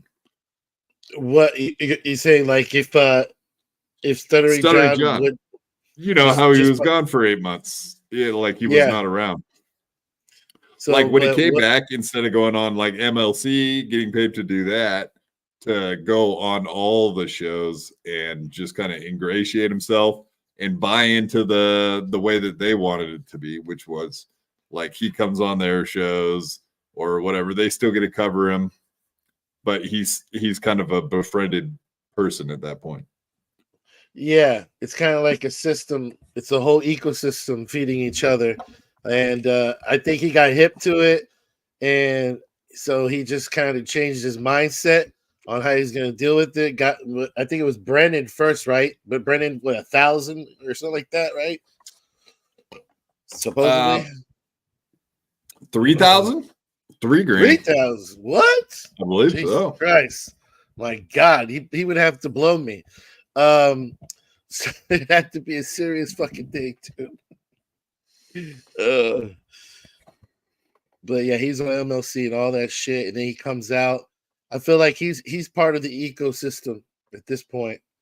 He always threatens weird shit that he doesn't go through with, and it's always like, nothing can happen with what he's threatening. Like, it's like I got inside information on the guy who makes your shoes. Well, I mean, he actually has had some information. He does. He does. You're right. Like here and there, he's throwing out fucking Stevie Lou's wife's picture. Oh my God. Yeah, I didn't know about that. For example, which is which I wasn't a fan of, but I don't give a fuck anymore. Uncle Jack, Stevie Lou was gone for like 8 minutes. Yeah, in comparison, right? We had Stuttering John go away for a long time, but yeah, Stevie Lou said, "Oh, I'm gone forever." 8 minutes later, yeah, exactly. Was it all a dream, people? Was it all a dream? Yeah, so Stuttering John would have done something minus my lost interest. But yeah, shout out to Kevin for making it happen early. And I don't know, maybe it is better this way. Maybe it's better that they are all enemies and can bash on each other 24/7 every show, just go after each other's throats. Boom. I don't know. Either one, right? Well, Either one boxing is possibly better. Yeah, there's boxing, there's wrestling, and all those sports are, I mean, this kind of male, I'll be honest with you, male, so they're all those things, the same thing that's happening here. What you're seeing is teams and rivalry and games. So that's how I look at it. It's all sports. It's like a sport. One wants to outdo it. Yeah, blood. You drew first blood. You drew first blood. That's right. Blood sports. Yeah, that's cool. Well, I guess in some cases they're drunk sports too. Yeah. A lot of cases, most of the time. Maybe 90. Well, let's go 110%. You smell it. Oh, yeah. Well, I mean, that we have Dr. Steve on Friday night, and we'll definitely be talking about drinking in the Dabbleverse because that is an issue, right? We got a bunch of people fucking drinking to the point where they're in comas and fucking having seizures and passing out and knocking their heads, and or even in like Chad's example of having catalytic converters fall on their eye because they're stilling them while they're drunk. My God. I can't believe he even said that. Like, he thought of that probably. He's like, oh, this is gonna, oh man, let me tell you. A Cadillac converter fell on my head. Thing ass. Cadillac. Oh yeah, Cadillac. Out. All right, I'm gonna play. Play. Of hibernation to let him back. Stuttering John should be sucking your fucking. Oh, I didn't know. I thought you were talking about somebody else. I'm talking about John right now. The Stuttering fact that he John's gonna has have a a show, heart the fact that he attack. has a show right now and he's doing anything decent, any success is due to you. Is due to you, Kevin. Just make sure that's clear. And the fact that he's coming after me, he's been coming after me. And you know why? The only reason, this is what he has against me, because I said that I renounced him, and then I made that your mom's box joke. That's the only two things that he has against me, and that's how he's going to come after me like a fucking asshole when he's a true scumbag loser with nothing who should be on his knees. He should be on his knees sucking your nuts. Well, we did learn today that Stevie Lou is indeed a drug dealer and tries to kill people with drugs, allegedly. That's what we heard. That's the report we heard from Dalton. So very interesting. I'm very curious to see if Dalton will indeed try to sue him. He said he will. We'll have to be following that case very closely. Wait till we get Kenyatta Bryant on here and he spills the beans about how Stevie Lou attacked him or talk shit. Walking by talking shit about music or something. I know this shit is evil, but it's making me giggle at the same time. Yes, Stevie Lou is evil, and we're laughing at him. Correct. Do not clarify that, please. I will not, because it's all true.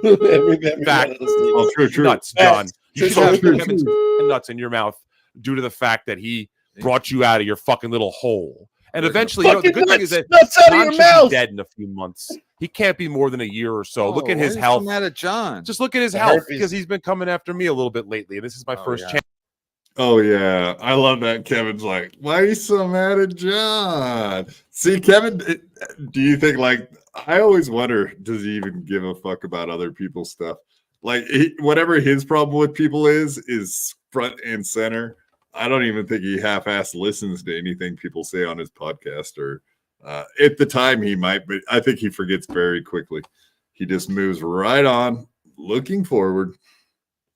You can also look at it as he takes everything in and calculates everybody, what they said about him, puts it in a little box in his little library of who the fuck said what, and then he keeps straining. If you say more together, that's more psychopathic.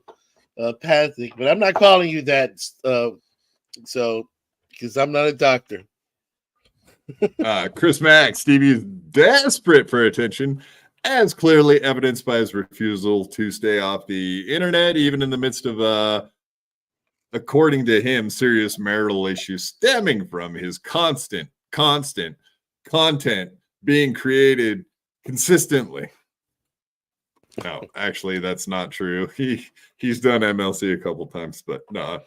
Sorry, Ski Math. Sorry to throw you under the bus, everybody. Brian, Stevie you're just Views. going everywhere, aren't you? You're just going everywhere, aren't you now? Stevie Views. Now I get views. LSD.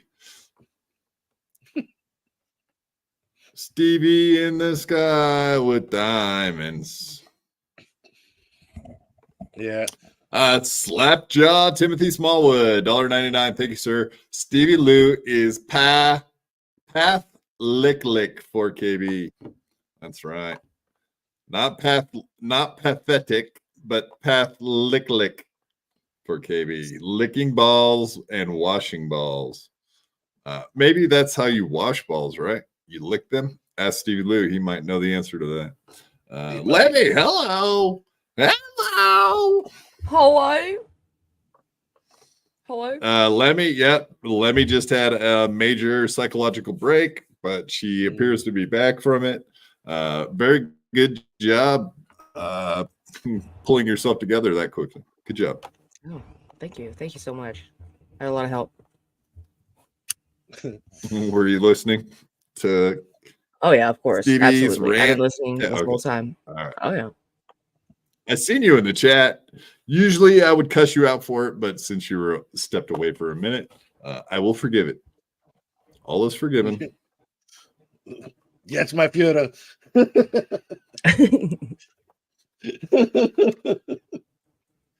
I was sitting here thinking Stevie Lou thinks we talk about him all the time, and the whole time you've been watching this Stevie Lou clip, you've talked about everything except Stevie Lou. Yeah, I'm bad about that.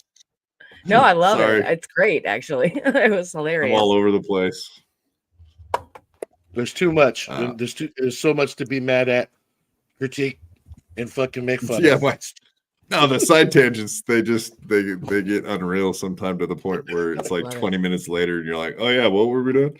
That's right, we got a video to watch. I forgot. All right, get that off the screen. We don't want to cover up that pretty face. She's more than a pretty face, folks. More than what did she do with her hair? What'd you do with your hair, Lemmy? Hey, JB, do not be talking about her appearance. I always say she's great. Oh, you look like Princess Leia in the scene with the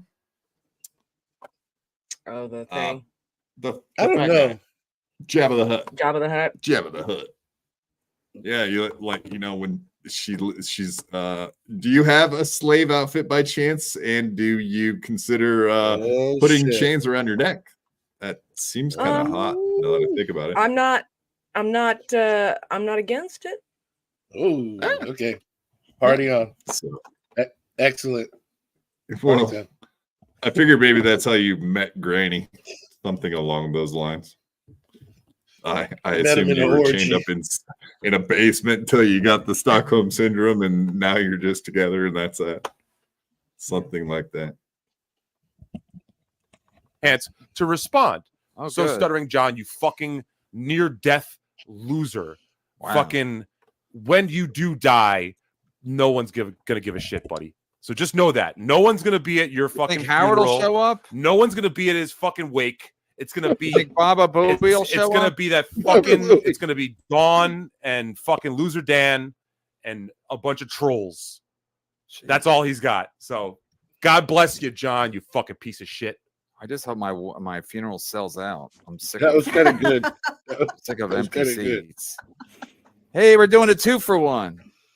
And he has Quadfather on now. That's his new best buddy, is Quadfather. Those two. Quadfather will work for free. Both brainless, but one's legs doesn't work. So Jeez. fucking unbelievable. And he was so excited to work for both until he didn't like you two anymore. Quadfather show. Sorry, what? I said, and he was so excited to work with both of you until he just didn't like you anymore. Yeah, He's like %. talking all this shit. Yeah. Well, didn't he believe that he was like making the show better? Like he was like the talent of the show, and he was making it better. He's a bigger name because he's been on a couple things. Is that the feeling you got, Quadfather? Oh, I mean, he flat out said that the My Lost Interest clip before this one was about him saying other stuff about BYB. But yeah, it was 100% him being like, I got them to where they're at. It was like, I brought BYB to the dance, guys. Come on, don't you guys. forget. Fuck you. I brought them to the dance.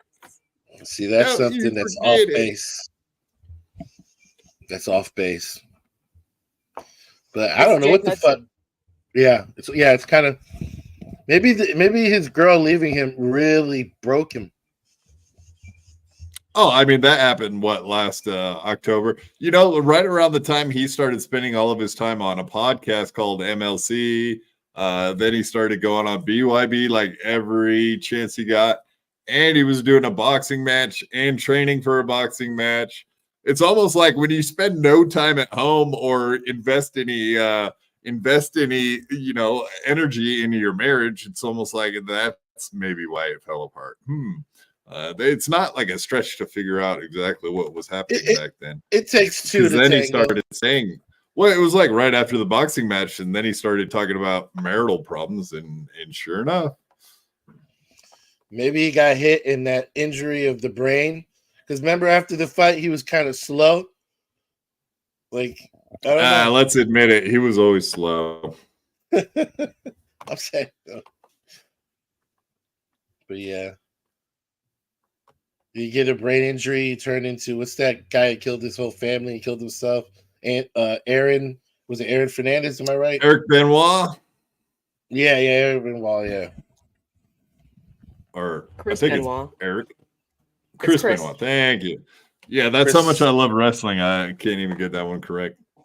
Yeah, I don't know. Slapjaw Timothy Smallwood, $1.99. Thank you, sir. JBX is great. Him and Granny duo is priceless. Okay. I don't know what the specific mixture of Granny and Jason is, but I'll have to take your word for it. It's just been on this show, really. I mean, I've talked to him before about coming on, but we're just having fun doing shit. We'll get some. We all come together on one show or something. But I've only been with Granny on here. Every time it's been really funny as shit, though. You don't have to lie, Jason. That's true. It's Go fine. look at my channel, except for all the You don't have to lie.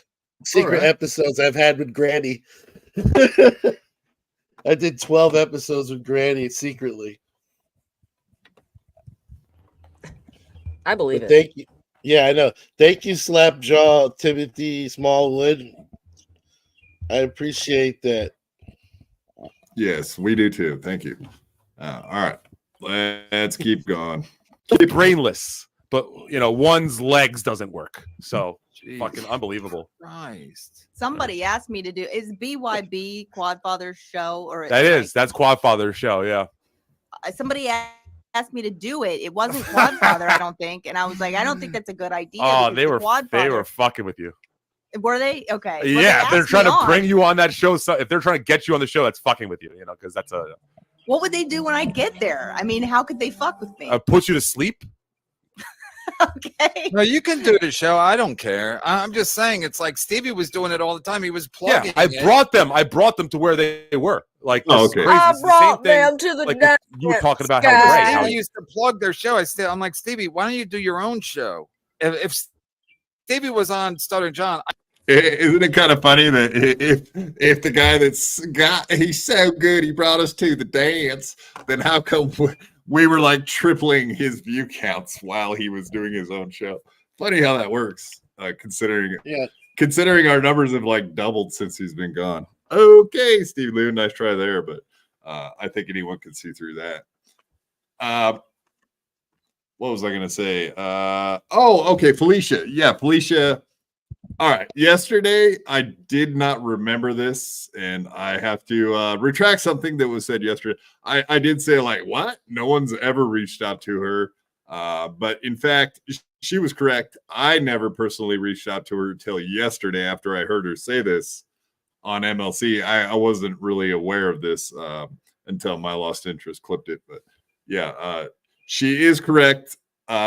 So I was sitting in a voice chat one day, and I won't name names, but a certain person told me, yeah, I'm in contact with Felicia and whatever. I could have hit Felicia up back when she was on In Hot Water or the first time she was on In Hot Water. And I was like, I don't know. That doesn't seem too interesting, So what, not to bash her, I just didn't really see her like being a fun guest for our show. She might have been. It wasn't my cup of tea kind of thing.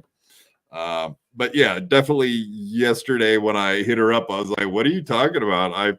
I think you're getting trolled. Someone's fucking with you that nothing to do with our show. No one here has asked you to come on. And she was like, oh, this person had sent me an email. And I was like, oh, fuck, that's right. So what happened was I was sitting in a voice chat one day and they were like, oh, yeah, I contacted Felicia to get her comedy album. And I chit chat with her on emails. And I was like, oh, this was like a couple days after she was on MLC. I was like, anybody else know her? Contact her. And that person was like, yeah, you want me to send a message saying come on BYB? And I was like, yeah, sure. I forgot all about that.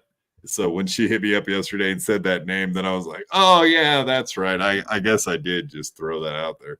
But obviously, if I ever really wanted to contact her and get her on the show, I could have done that at any point because she's been following me for a long time, not just recently. So I had not been following. I think we'd actually followed each other on the BYB account, but my Quadfather account, I wasn't following her, but she was following me. So therefore, whatever. What bad experience did she have with BYB to be kind of talking like she knows you're the bad guy? She does that. She's just curious. No, she was actually gracious. Oh, was she? No, I didn't see the whole thing. I was just seeing this. I'm like, okay. Yeah, no, she never bashed us. She didn't bash us on the clip, and she didn't bash me in DMs. She wasn't like, what? To be honest, she seems like the most logical, least emotional person on this panel. Also, there's that. Yeah, that's 100%. what I was just about to say. When I've seen her on the shows, like she's been on a couple. Yeah, that's what I was saying. Yeah.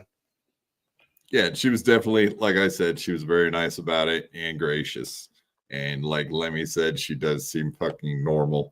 And I've always thought that because I saw what happened the day that Pat Dixon punched Gino. Obviously, that precipitated that entire thing, that saga, was Felicia going on the show.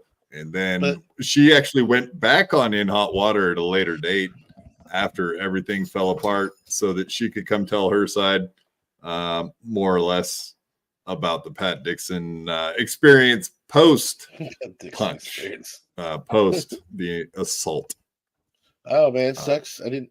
She's the one, yeah, because that's what the whole thing was about. I get it. The whole troll.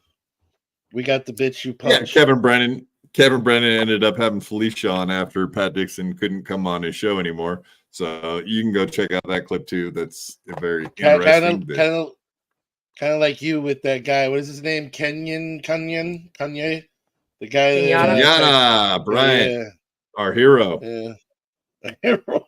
Oh True American hero. Yeah. Okay. I'll save your next one for after this clip. Gold folds. I see you there. Gold folds. I wouldn't even care, but Stuttering John's so dumb. He goes, yeah, Stevie will do my show for free, and people do my show for free, but they won't do Brennan's show because Brennan's not likable. Brennan, people hate to do the show; they only do it for the money. So then, and again, if he would just kept his mouth shut, I wouldn't even cared. But he can't. He can't. Yeah, and let's be clear. And now he's stuck with the Quadfather because everybody else is like, why would I do the guy? Is that what it's like hanging out with me, guys? Is it feel like you're stuck with me? No, you do add to a conversation. And they say I feel like you're stuck to that chair, though. You son of a bitch! Why you gotta make fun of my chair, man? Come on, man. State of the art. Come on, you're a good egg, Lemmy. Come on, let's squash it. Let's squash it. You will. Yeah, let's squash it right now. Many in. Squash my chair. You're as bad as Ray, though. You just make fun of my my disability all the time. You, Joey C. That's all you guys got. I know my legs don't KB. work. Fuckers. KB. What? Granny. Stevie Lou. Stand up for himself. Yeah, all right. So everybody makes fun of the handicaps. I get it. All right. Ha ha ha ha. Real funny, guys. Wait till I turn you all in for hate crimes, and you all get prosecuted to the full extent of the law. That's what happens to you people. You people. The blacks. Not God, Mrs. Producer. That's not what I meant. Not this time. At least. Nachos. We need to have one that says the Jews. That would be. Oh, we got that. We got Joe that. Pesci saying it. You got the Jews. Okay. Of course. Yeah, not the Shoelies. Too Jewish. Yeah. No, it's this Get one. this through your head, you Jew motherfucker, you. It's way better. Way better. I love you guys. Okay. Shalom. Shabbat. Oh, they know. They don't need to be told. Guy's show. He doesn't pay me. Other people get paid. And let's be clear. I walked from that show. They're now trying to say that they got father can't do because he he can't walk. Yeah, literally. He can roll. See, they're just as bad as you, Lemmy. Maybe worse. Maybe worse. I was the one who left that show on my own volition, and then I tried to take the high road, but they've literally turned their show into obsessing about me nonstop. So it's kind of wow. it's kind of telling. What? Yeah. What? Yes. The BYB show is more or less like an Uncle Rico about Stevie Lou now. Like all of their shows, I'm all up in the thumbnail. It's all the whole first 2 hours are literally. Well, in all honesty, today the reason you're in the thumbnails because you tried to kill Dalton Pruitt.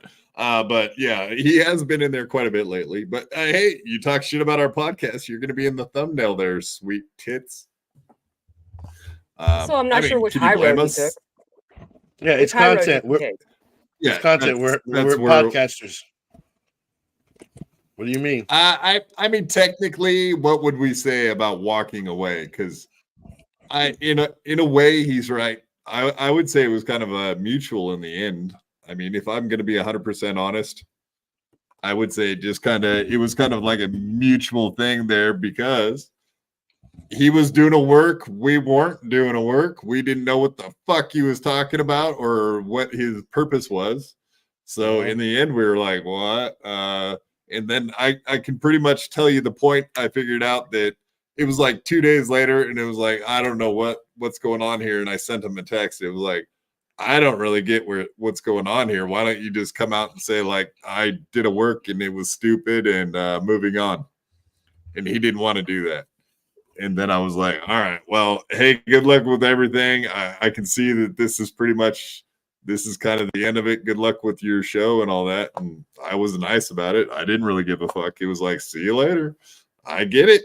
Other people have left too. It's happened. And I'm not going to hold it against it. I didn't hold it against anyone else that left. I'm nice to those people to this day and get along with them. Yeah, well, he kind of left on different circumstances, but that don't count. Rest in peace, Bobby. We miss you, buddy. Yep.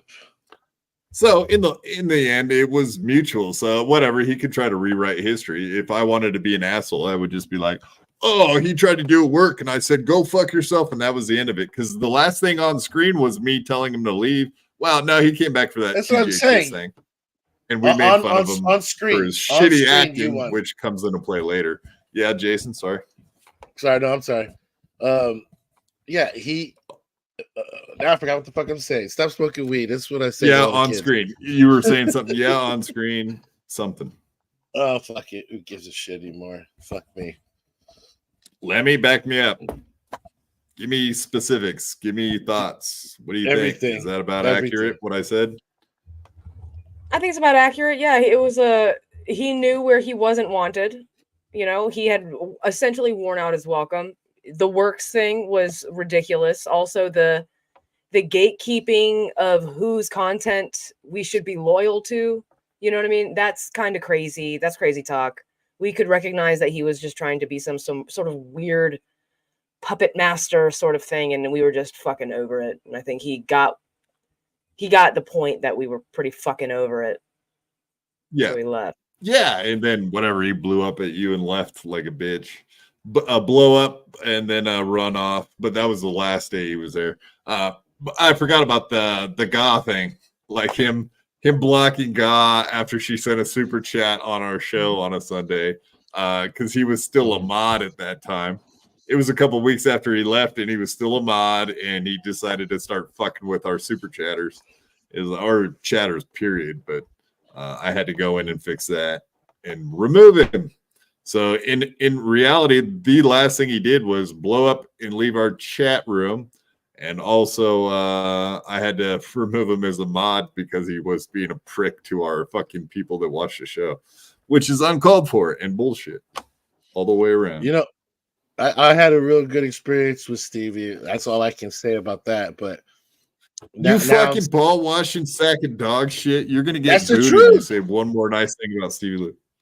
No, I won't then. Ball washer. It is your show. It is your show. I'll respect that. All bad things, everything bad about Stevie I can say here, but nothing good. I hope he hits you on the arm with a nunchuck. That's all I can say Oh about my you. God. Oh Lord. Please. I can defend myself. Good luck, nunchuck guy. Good luck. Oh, you don't got thin skin like Stevie Lou? Oh, you no. Get a broken wing from a little nunchuck whack? Dude, I'm a big dude, big bones, all that shit. You're gonna have to fucking hack. The word's fat, but go ahead. It's fat too, but even when I go skinny, I got muscles. It's just crazy. In fact, I have to take medicine to keep my fucking. It's crazy, but it actually is a problem because I have a back issue, so it pulls on my muscles. But anyway, fuck all that. What, when your boyfriend's back there, it causes you problems? Banging me out, right. All right. I'm sorry, I'll quit. That's okay. Nonstop watching clips about me, talking about me. So it's kind of scary. It's kind of like a stalker ex-girlfriend sort of thing where you try to leave peacefully, and now all of a sudden they're, driving by your apartment. Yeah, we are. You have no idea. I'm so sick BYB of Pat Dixon telling my story for me. It's just such bullshit. I just go girl. BYB isn't going to do shit for you, darling. I figured they helped me. but... Then they helped me out. That is such dorky. Hold on. Is that so? BYB isn't going to do shit for you, darling. Darling. I figured they helped me. Then watch that 10 times. Look at this stupid smug face. Look at the most slappable BYB face isn't going to do shit for you, darling. Watch this, Lemmy. Really closely right. They helped me. Then Look they at helped me out. Stupid smirk. Oh, he didn't like Kevin Brennan's joke. Oh, they helped me. They helped me out. I like to see somebody who can study like facial expressions, you know what I'm saying, and see whether someone's like. I feel like he's smiling because he's delighting off of duping. He feels like he's duping everybody, so he's smiling because he's in delight of it. No, he's a great actor. Just ask him. He's the best actor. I love all of his films. Acting? I'm sorry, I said something. Am I acting? You're all acting. That's the question at any moment, right? Am I acting? Right. Is this the work? Am I acting? I just assume everything's fake. I just assume everything's fake. Yeah, especially when we're talking about Stevie Lou, then you really assume it's a fucking fake. Gold Folds 1, $5. Thank you, sir. Has JBX and Eric von Stroheim ever been seen in the same room together? Who's Eric von Stroheim? I'd like to find out. Okay, I'm sure it's hilarious. Question. I will look it up. Same room together. But what will we be doing in the room? Who this guy is. Yes, Master. That guy? Is that what we're talking? Yes. Eric von Stroheim. Oh, man. Oops. All right. Is he talking about me? Like, maybe I don't know. Like, I gotta learn what the guy is to know what the hell. But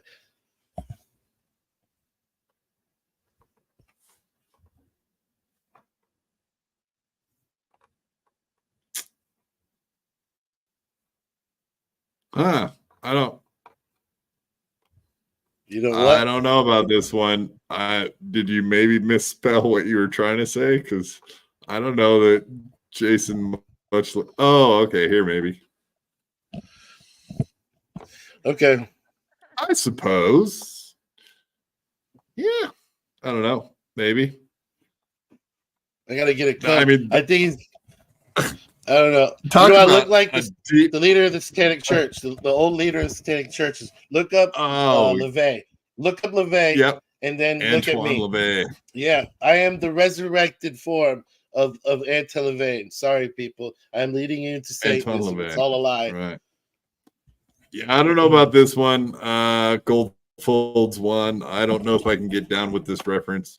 I don't know that he looks very much like him, but close. Yeah, we're both bald. That's it. Stevie Lou says Frockin' Frank was attacking Bobby Nick's daughter and Derek let it all go.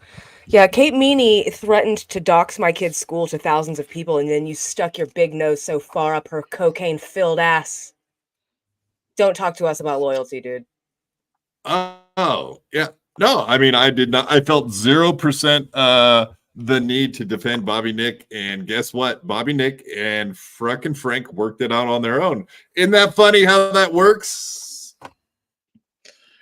And now they have no problems with each other because they're reasonable human beings. I love that Stevie Lou can't help his little.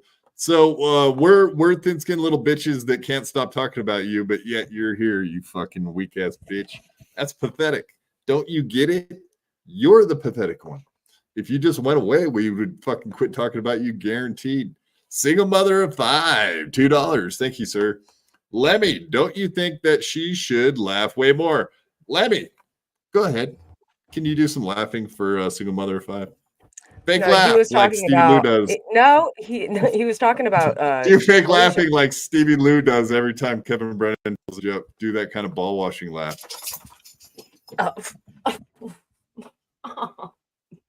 Oh, you were acting. Oh, you're such a good actress.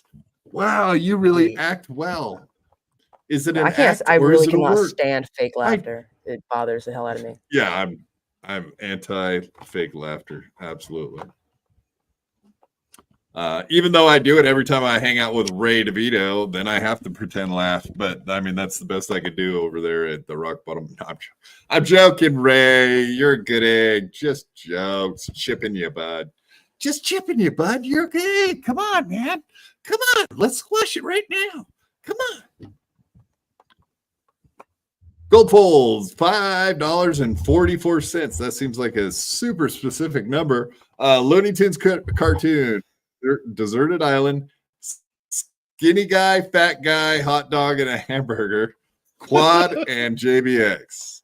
Oh my God. You two, funny as fuck. Well, thank you. We do appreciate it. Yep. Yeah, I'm a hot dog and hamburger kind of guy. I'm all about barbecues. I did say I was against hot dogs, so because it is a form of homosexuality. And you cut up a banana with a fork, but I'll go with it. Hot dogs taste incredible if they're organic. Okay, how about that? Still something that pisses people off. Yeah, That's I'm what a you're hamburger hearing, guy. Stevie Lou, because you need something to justify your own bad behavior. None of that was true. What? You Lemmy, can say that. You're doing the Joey C thing where you don't read the chat, you just scream at chat without reading it. You just dare you. That's Joey C's job. He just I'm sorry. walks around Stevie Lou screaming says at so. his Families phone. are cool to fuck with, according to BYB. That's what I'm hearing. If that's what you're hearing, you're a fucking idiot, and you're deaf, and you don't get it, and you're just trying to justify your own bad behavior because you just want to do it. Stevie, none of us are blind. All of us can see this. The only one that believes the shit that comes out of your mouth is you, dude. Seriously, calm the fuck down. And if you're wondering why everyone hates your fucking guts now, that's why. Because you're clueless. Sorry. You're headless. No, I just had to fix my camera blurred out on me, so I fixed it right in the middle of one of my jokes, which is probably not a good time to do that, but so be it. I don't know. Let's argue with Stevie Lou. Stevie Lou, I'll send you the link, you fucking punk bitch, and this is how it'll go. Dude. Come on the show, dude. Things like that.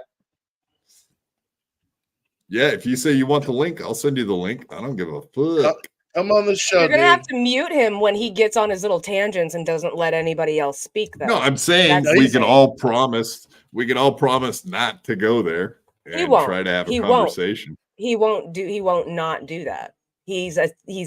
I win the conversation by being louder and talking over you real fast. That's Stevie Lou. I'm gonna push that this time he's gonna try. Yeah. Like a he normal can act. guy. He can try.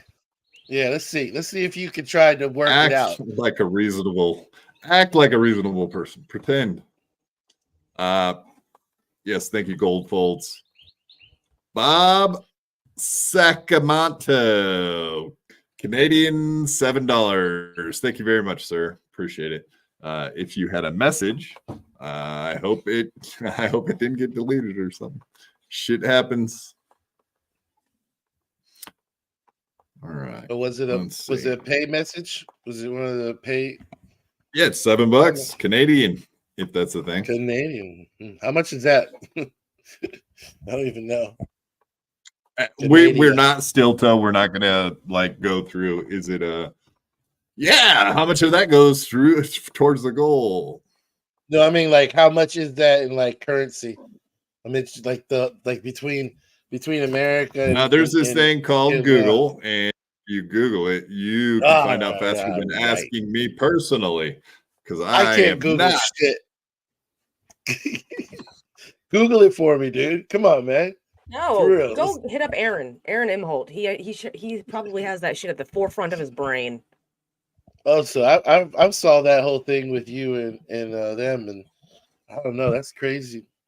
That's which day? Yeah, the team. I guess they're not a team anymore. Which day of it? Well, There's whole been days and process. days of that shit. Yeah, it's been going on for a while, I think, Lemmy. But I think you didn't really talk about it because you were just being cool, and I think it forced you to a certain point to be like, you know what, fuck these people. That's how what I saw. I'm not against Aaron, motherfucker, but that's what I saw, and that's what it is.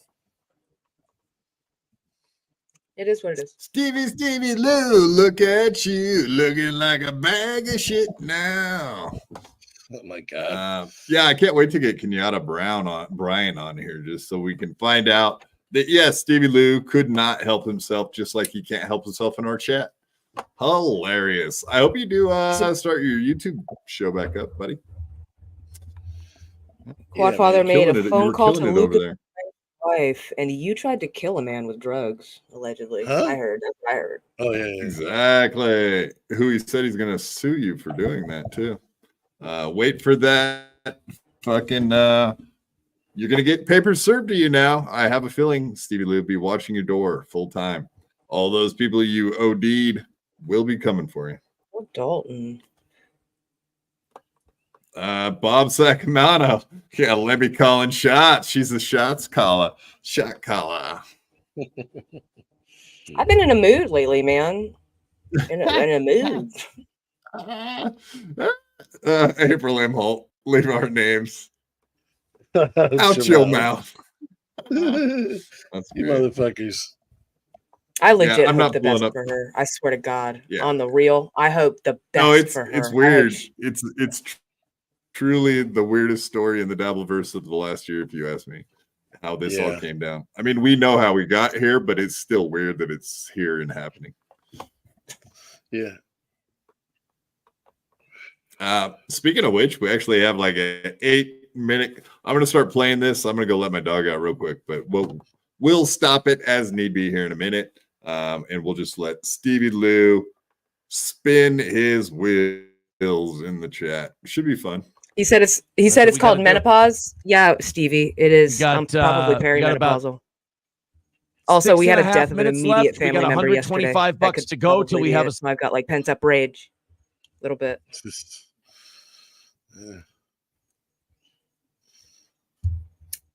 Successful show today. Got banned on YouTube last night for a bullshit reason. And the bullshit reason was this. We played the, what do you call it? The Australian stabbing video of the Allahu Akbar and the stabbing. And even though we played it from a YouTube video, YouTube went, that was the Mossad. Nope, can't allow it. Sorry, you're getting a community guidelines strike. No warning, no nothing. You're gone for 7 days. Come out on Rumble. 1,100 people out of the gate. Love it. Thank you. One of the top podcasts in Rumble this morning. Thank you. Awesome. We thank you. We love you. If you could throw us some money, those goals are what pay for this show to exist. And while we're in a time of transition, trying to figure out how our money's going to be going forward, I know in the next few months it's going to be a better monetary situation. But until then, I have no fucking idea. And I'll be honest, I'm a little scattered with how shit's going to go. So 125 away. If you could dig deep, I know you guys are a remarkably generous audience. If you could keep us going during this Rumble time, that would be great. 125 is the number. I know Tuesdays are our toughest day of the week. Let's knock it out. Let's try 5 minutes to knock it out. So again, Streamlabs, PayPal, all the links are in the chat. Throw in your Rumble rants. Dude, even if it's $6-7 at a time, that all adds up and it all helps knock it down. Lemmy, I think you were still watching the show last year about this time they were getting strikes, right? Isn't that about the last time you remember something like that happening? I think they got 2 strikes like pretty close back to back almost. But they went to Rumble and they were hitting their goals, right? Mm-hmm. They were still hitting it. They've always done really well on like a more insulated platform, like Twitch. They were going gangbusters.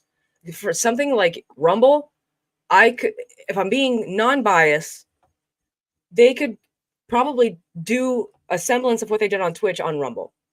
They've got that kind of audience is kind of like-minded over there on Rumble. It's a more insulated audience.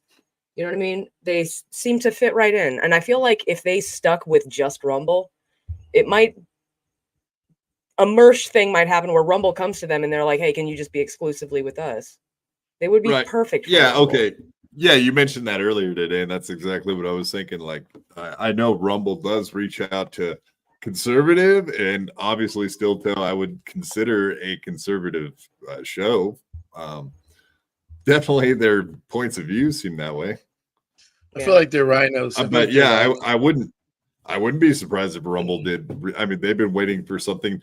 Have they ever like hinted at that they might be in talks with somebody at Rumble? Or obviously they say that they're in talks with people all the time. It might all be fiction, but I didn't know. But if you just know more about them than I do. I just feel like here's my thoughts on it. And Stevie Lou says she thought she had some sort of status as the Steel Toe mod. No, I don't. No, I didn't. I never did. I was a link poster. That was it. And I did my own stream. You know what I mean? You think that, Stevie. And he is still a mod too. So yeah.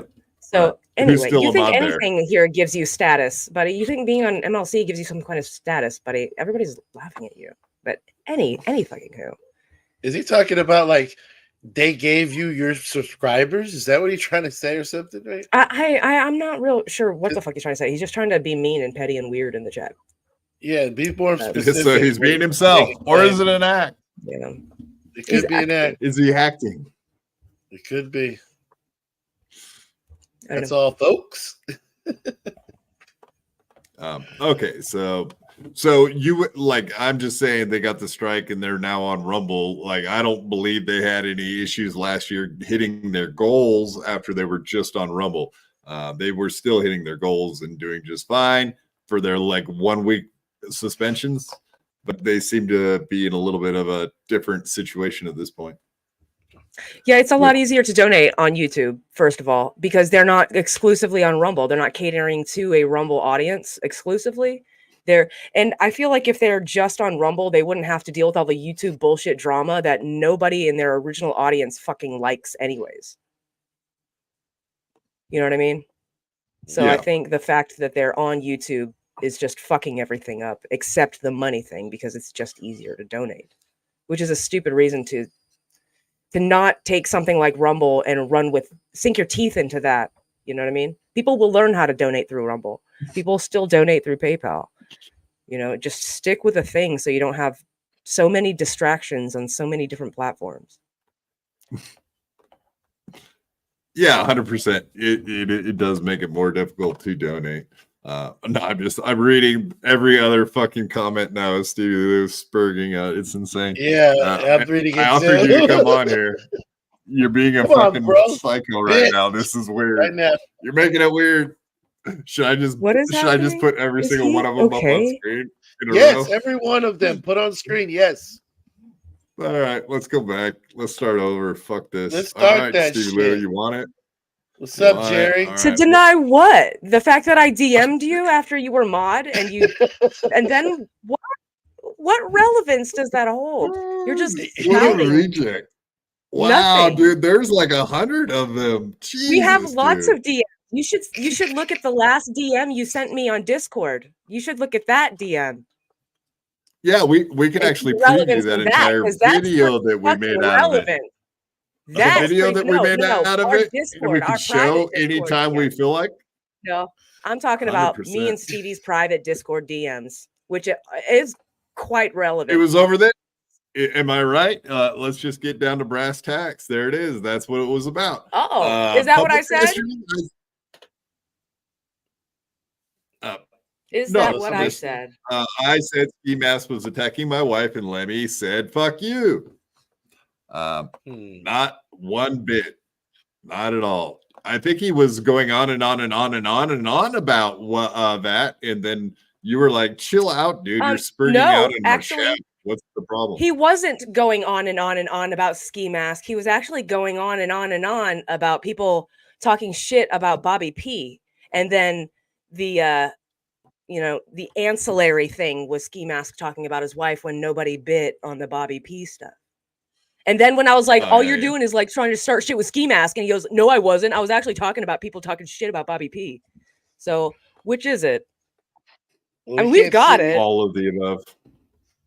All right, let's do them in a row. Here we go. Puppet mastering, blah blah blah. We can't see Lemmy. Can we go? That's it. Yeah. All right. Yeah, we can do it correctly. I was gonna whatever. Now that we're gonna go all the way back through them and show every one of them, so they're on record for everyone to read and see what a spurging ass punk ass bitch Stevie Lou really is. Woo! Fuck you're all for. He can't even spell anymore. He's so spurged out. Fuck you all for lying nonstop, bitch asses. Yeah, you're one to talk. Fucking talking about lying. All right. None of you show any actual loyalty. You're all pathetic lying losers obsessed with me. You are literally psycho stalker ex-girlfriends. Is that the real Stevie Lou? Is this a real one? Who's in whose chat? I have not been in MLC's chat. I don't give a fuck that you're over there. I ignore you. Well, I would rather not see you there, but I haven't had time. I miss for MLC you, Stevie. lately anyway. I miss who we. I miss us. I miss who we used to be, bud. Yeah, back in September of last year, things were good. After that, it started falling apart. Frickin' Frank was attacked by Bobby. Yeah, I let them figure it out for themselves. Actually, I kind of masterminded them being buddies. If you want to know how that worked out, I mean, I am by not getting myself involved in it and letting them kind of hash it out and getting them together. Guess what? I said, "Hey, frickin' Frank, come on, and whatever you do, don't talk shit about so-and-so's kids." And then that's exactly what happened. And because those guys were respectful, unlike you, Stevie Lou. If Kevin Brandon turns on me, it'll be the same as what's happened here. We didn't turn on you, so I don't know what the fuck you're talking about. I already went over that. I'm not going to explain it again. I'm Dela. So families are cool to fuck with. No one ever said that, Stevie punk ass. That's what I'm hearing. My wife slept with Aaron Imholt. Did she? I'm sorry, buddy. That's sad. Sorry to hear that, Stevie Lou. Sorry to hear that, April. Sorry to hear that. I haven't seen a picture of his wife. I haven't seen a picture of his wife. I wonder. Quadfather made a phone call to Luke of the Biden's wife. Yeah, I said, did you know you should tell your husband to quit sending pictures of your kid? I can. I don't give a fuck. I can do whatever. I don't even fucking care. I don't feel bad about it or even give a fuck at this point. What's his excuse there? I don't have an excuse. I don't need shit one. at the wall. Poor Stevie Lou's got nothing but shit to throw at the wall. About that shit. I'm the one who crossed the line, but the clowns call for other people's families. That's what he does. That's also what you do. Yeah. Right. Yeah, he is the one that ended up calling people's families out. Yes, we never said a word about your family. We were actually very supportive of you when you brought up the fact that you wouldn't have as much time anymore because you're having a hard time with your old lady. And guess who never brought it up once? Us. Guess who never brought up the fact that you had a wife the entire time we did a podcast together? Not one time did one person on our podcast ever say, Stevie Lou, wife, etc., etc. Not one fucking time, dude. Weird how that works. Watching the show, she was hardcore mod. Yeah, you were a hardcore mod. I was a hardcore fan. No, I was a hardcore fan of that show.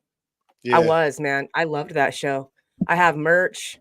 I've got tons of merch. I fucking paid for a trip to Minnesota. I loved that show. You a A mod lot. anymore? I love the community. No, I'm not a mod. There you go. course not. So how much do you care about being a modded on fucking Steel? I don't really care I mean, about you being like a your mod community, anywhere but except Zero. here. Yeah. You know, I like being a mod here because I'm on the show and Daylaw's a mod and we fucking tag team links in the chat. That's fun. you're Don't really ask you're the only anybody two for mods modding. we have. You and Dayla. Oh, Bobby Nick still is, I think. He's the only other one. We had to take Stevie Lou's away because he could not behave, just like he does everywhere. He goes around fucking stuff up. All right. The only reason Lemmy, the one who pays attention, because she leached off Steel Toes audience. Did you leech? Or were you part of a community that liked you and they just happened to start watching your show? Are you mad that I leached more of Steel Toes listeners than you did MLC listeners? Because I'm pretty sure I get more views than when you go live. No doubt about that. I think your best one was the boxing. When he did his boxing match, people had some interest in that. But when you talk, nobody has interest, Stevie Lou. Let's be fair. Did you message him out of the blue when Aaron made him a mod? And what did you say? Like, hey, how's it going? You're a mod, I see. No, I think he banned What a was it? regular for saying something. And I was like, yo, hey, like, don't go banning regulars. We don't do that here. You know, wait until he says something or they like post an address or some shit. You know what I mean? Oh, like So, when yeah, he I'm pretty sure banned you can Shaw post out of the the blue for no screenshot. reason. Like that? Like when he did it to us when he wasn't even part of our show anymore? Something. Yeah, when you're like mods and shit, I feel like you have to like talk to each other, at least communicate a little All right, bit. let's So stop there's this. no This is nonsense. I'm already Yeah, over it. it's like it's already over. No, this is derailing our show, and he's not stopping. So he's just going to Well, keep he doing is- it until we he lose is- you know every what? fucking- He is the show. Let's feed the paranoia. You are the show. You are the show. I'd really rather stop just talking about Stevie Lou because he's a fucking fag, first of all, and he's going to be irrelevant Oh. when KB smashes his dick in the dirt. It's going to be a glorious. Which I is actually coming really enjoy soon. watching. I enjoy watching Stevie on MLC because it's hilarious the amount of abuse that he lets KB like do to him. It's so funny to watch him get so mad at somebody else for doing something, and then KB goes, "Well, I'm gonna do that," and then him go, "Yeah, okay, I guess we could do that. We could have Kenyatta on the show." What a fucking dick sucker! Ball washer. Yeah, just slurp on that Kevin Brennan cock. It's not washing balls. That's full on deep throat and cack, bro. Oh my god, you guys. See what you did, Stevie Lou? Now you got Lemmy fired up. And she's the nicest gal. You don't want to get on her bad side, though. Watch out. All right, let's get back to this. I know. I don't know how we got so sidetracked. Stevie Lou showed up in our chat and we fucking go on. We're being like Joey C's right now, which I have some of that from last night, which is hilarious, dude. I'll even give Joey C some credit. It was actually so ridiculous. It was funny for once. I was laughing. All right. So we're back to the goal. So Hit if you're the feeling goal. generous, PayPal takes the lowest Goal. percentage. Rumble takes the only 20%, which is very handleable. We've done a great 4-hour show for you. I don't mind for the last 4.5 or 5 minutes here, begging you for a little bit of money in what's become a really kind of topsy-turvy time. You gave me your bladder thing. I think I have to go to the bathroom. For the pro. I mean, it's even a little bit of a rocky time, you might say. They're having a rocky time. Well, you do that while I beg people for money. Hold on. 125 is the number. Pause. I'm gonna devil's advocate. All right. Advocate. Yes. Okay, let's do it. Erdverkurt. But this is this their first exclusive during the week show of the Rumble suspension or whatever? They got a copyright strike yesterday, so yeah, this morning Okay. was the first So one. this is their first day.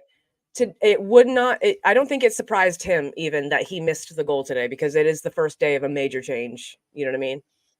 So, to be fair. All right. I mean, that's kind of what I was going for. Is it a big deal? Is it? I know I'm jumping the gun on the very first day that they're on Rumble. I do get that a little bit, but whatever. They got 7 days to be over there. I'm just curious if this is more of what we're going to be seeing in the future. Is this a sign of things to come? we've already seen Trouble in Paradise, obviously, with April. I mean, is there going to be this e-begging shit is going to start being a problem because they definitely missed the goal here at the end. All I remember from his shows now is this. I don't remember anything he said, anything they did on the show. I just remember he asked for money. Yeah, I mean, if he's in the middle of a topic and then the money thing pops in his head, then he's like, all right, he gets sidetracked like but I can't remember anything talking to me and then jumping around to super chats right in the middle of a conversation I'm trying to have with the fucker. It's like that, except for that's funny. The e-begging shit gets old really quick. And I would send an invite to Stevie Lou, but I remembered as I went back and looked that I am blocked everywhere by Stevie Lou. So if you don't get a link, that's why, pal. We need an intermediary, someone to a go-between. Yeah, unblock your Twitter, Steven. Let him send I'd really rather not deal with that fucking kind of mania. Staff and everything else. I know. We're gonna figure it would be fun for and it would probably get some views, but he's probably on the verge of like porn bombing us or something stupid anyway. Because I feel like I would be contributing to somebody with like really bad mental health, like seriously, at this point. I don't know. Like this is obviously like driving him insane. Having him on here, I feel like is enabling. Wouldn't be healthy. Yeah, exactly. It would be enabling.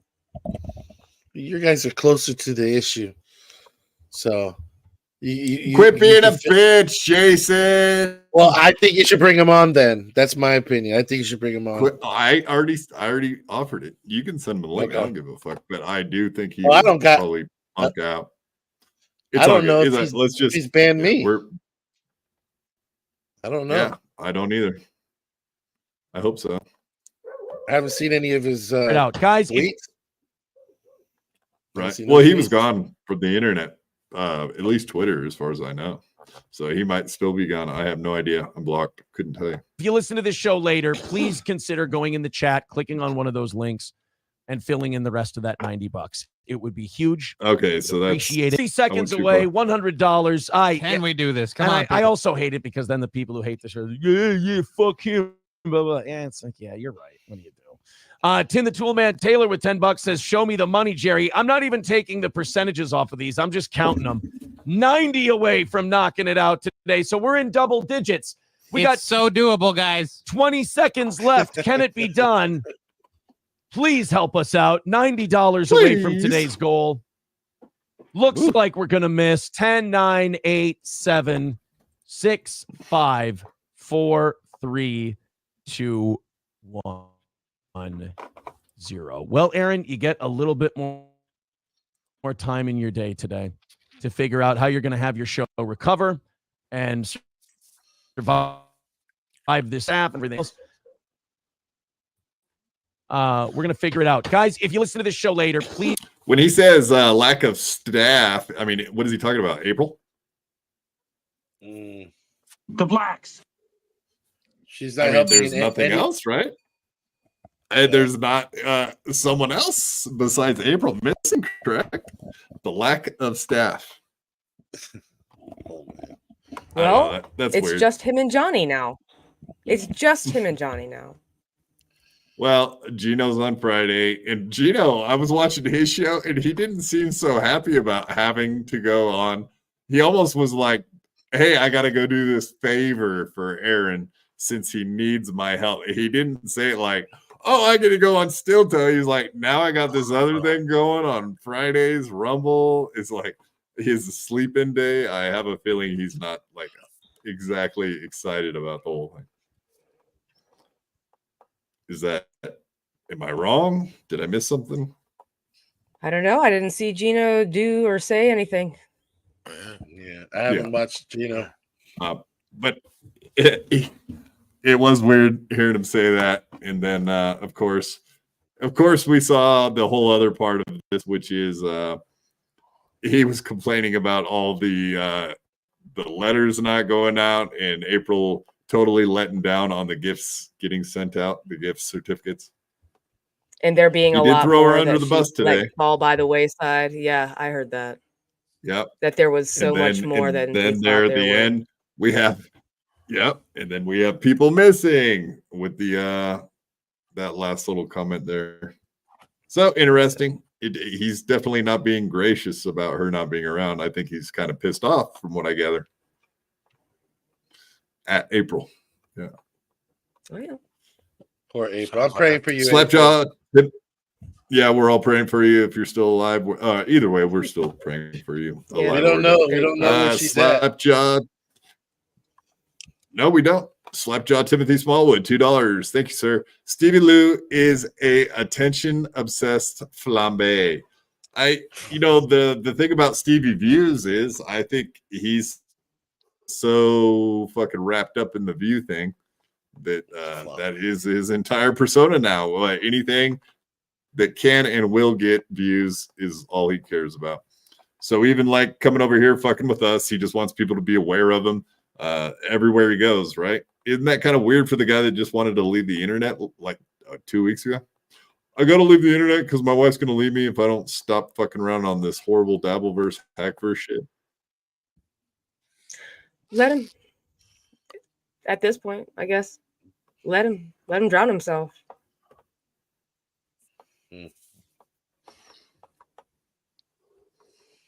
What say you, Bobby Nick? I don't know if you caught any of this, but even Stevie Lou's throwing you under the bus for a minute here. Has he? What did he say about me?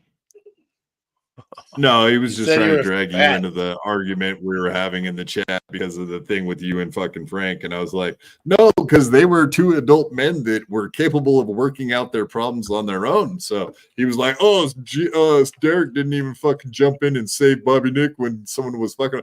I was like, he's a grown man. Like, and you did take care of it yourself. Was that not the better way to do it?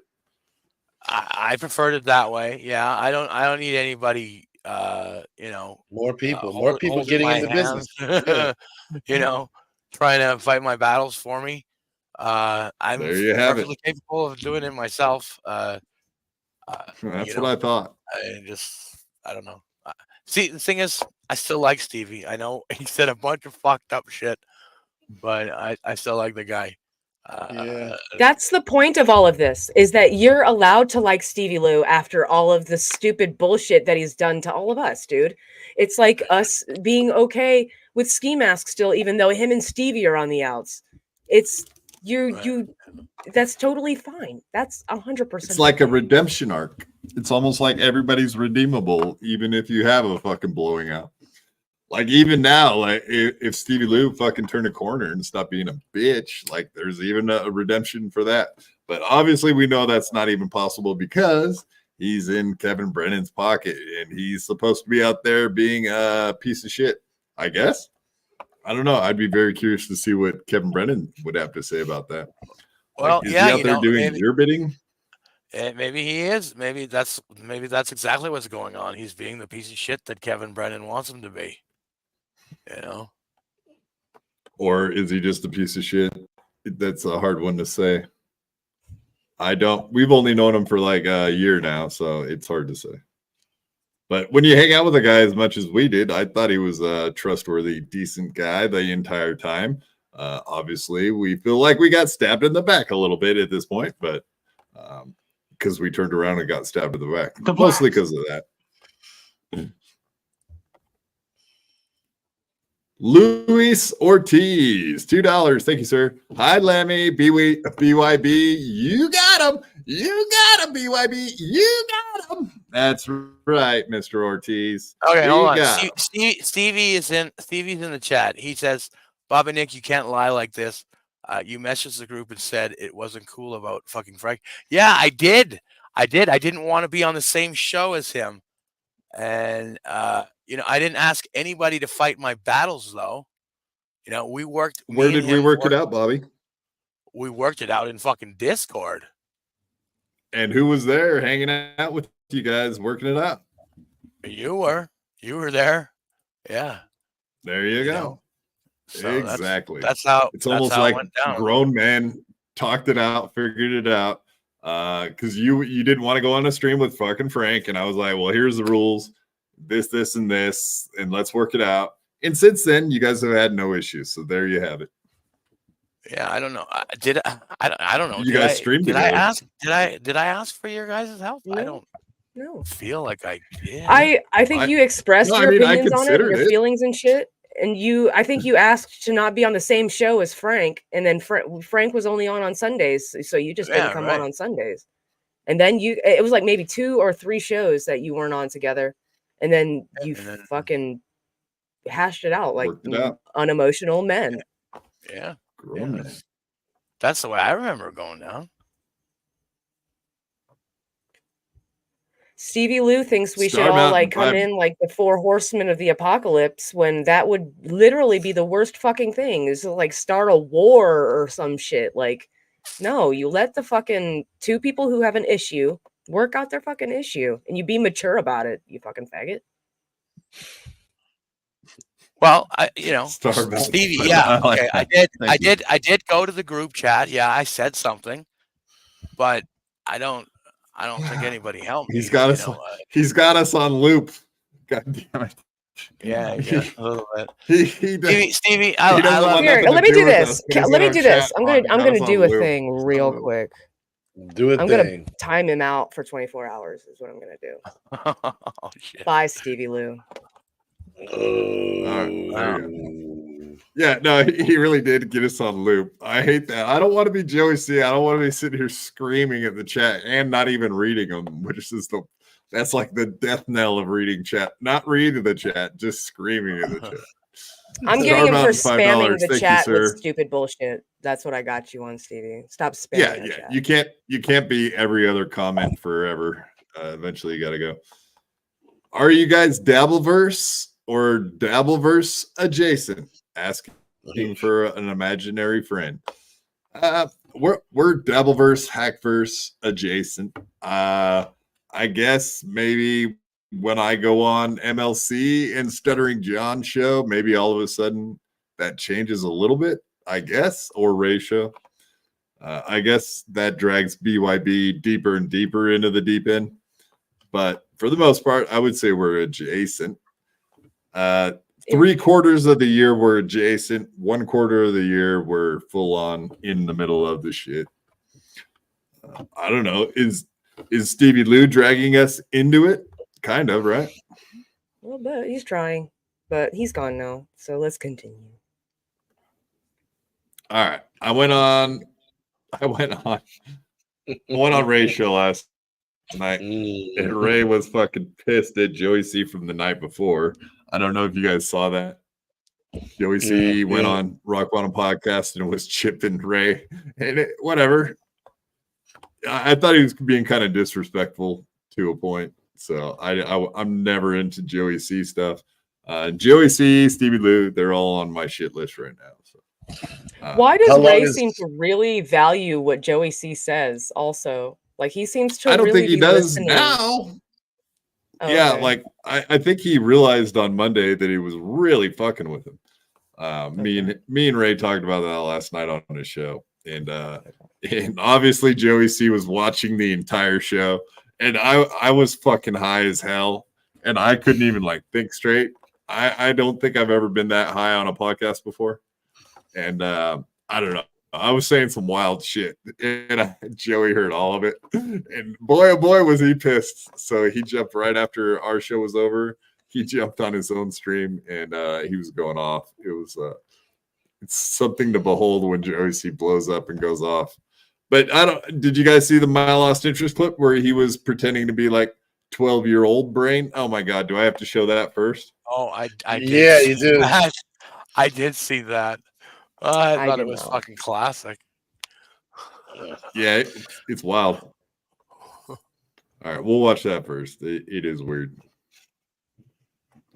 My Lost Interest. Weirdos. Hey guys, how do I find stuff?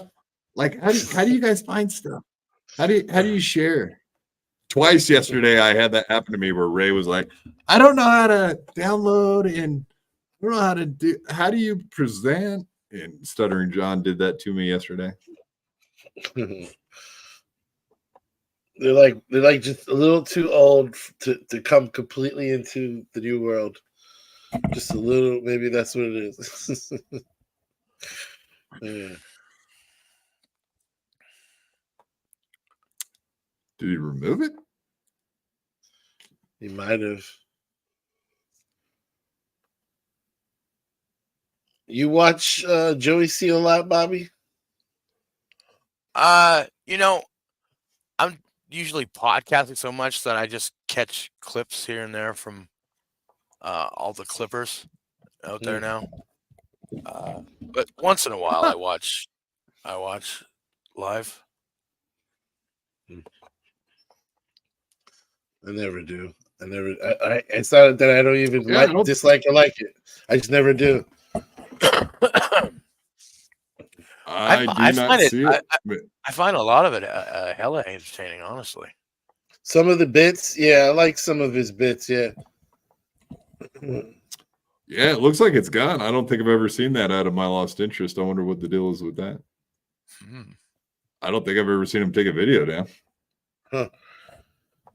Anyone else know about this? This is a conspiracy. I'm going to start laying the foundation. This is a definite conspiracy. I suspect Illuminati. I don't know. That's what I'm suspecting at the moment, but let's work on it, people. Right. No, it's gone. Trippy, man. Maybe he lost interest. It is. That's his prerogative. He loses it. He lost his interest. Fuck that shit. I don't want anything to do with Joey online. Does he have other shows with Joey on there? I mean, I wonder if he got rid of those too. If he got rid of that one. Yeah. Let's see. Maybe Joey pulled the old strikeroo. Mm-hmm.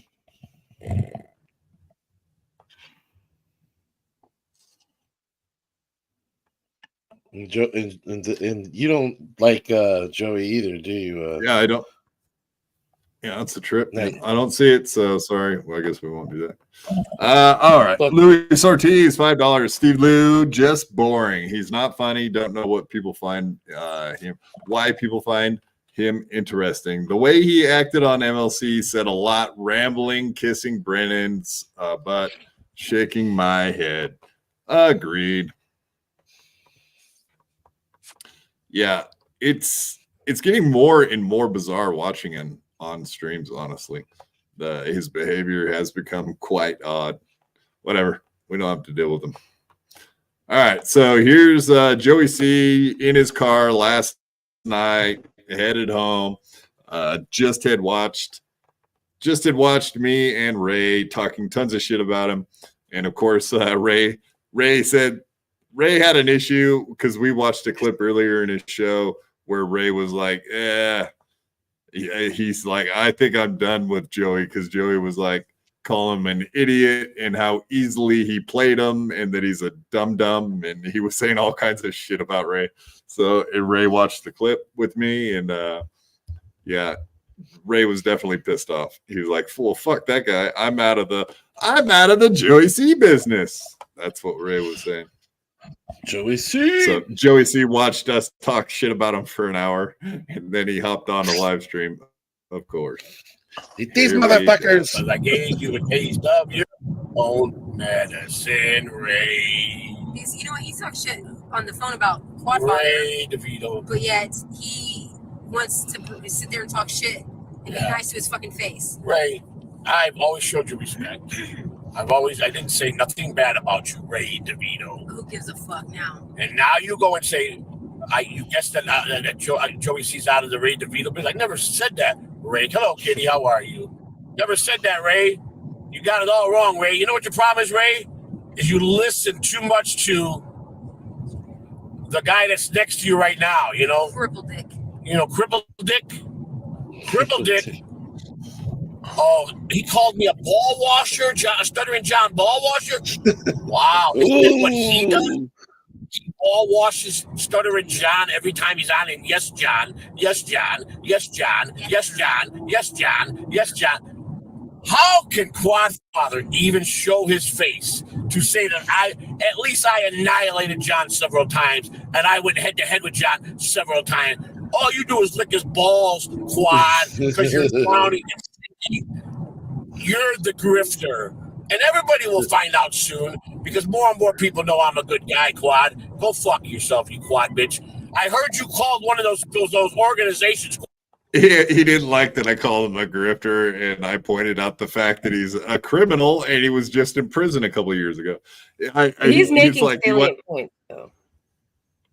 Yeah, I guess I can't really argue with any of it. Okay, Lemmy, you happy? There you go. That kills me to say. That kills me. You know how much that kills me to say. No copium here, right? Oh yeah, I've never argued with Stuttering John about anything.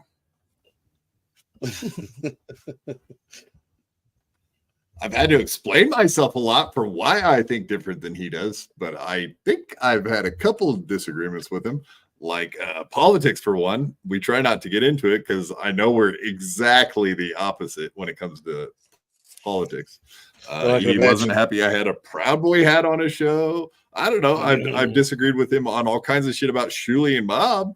He never likes that. I've had disagreements with what he thinks about Kevin Brennan. But for the most part, whatever. I give my opinion. I've never lied on his show. Quad, to get one of those dogs that help you. Service dog. One of those service dogs, but they couldn't find none that could push your fucking wheelchair. Pull your wheelchair. They pull your wheelchair or push your wheelchair. That's what I heard, Quad. Is that true? Say it ain't true. Say it ain't true. It's true.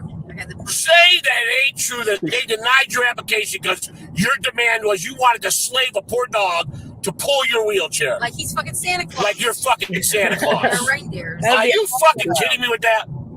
Huh? Are you kidding me with that?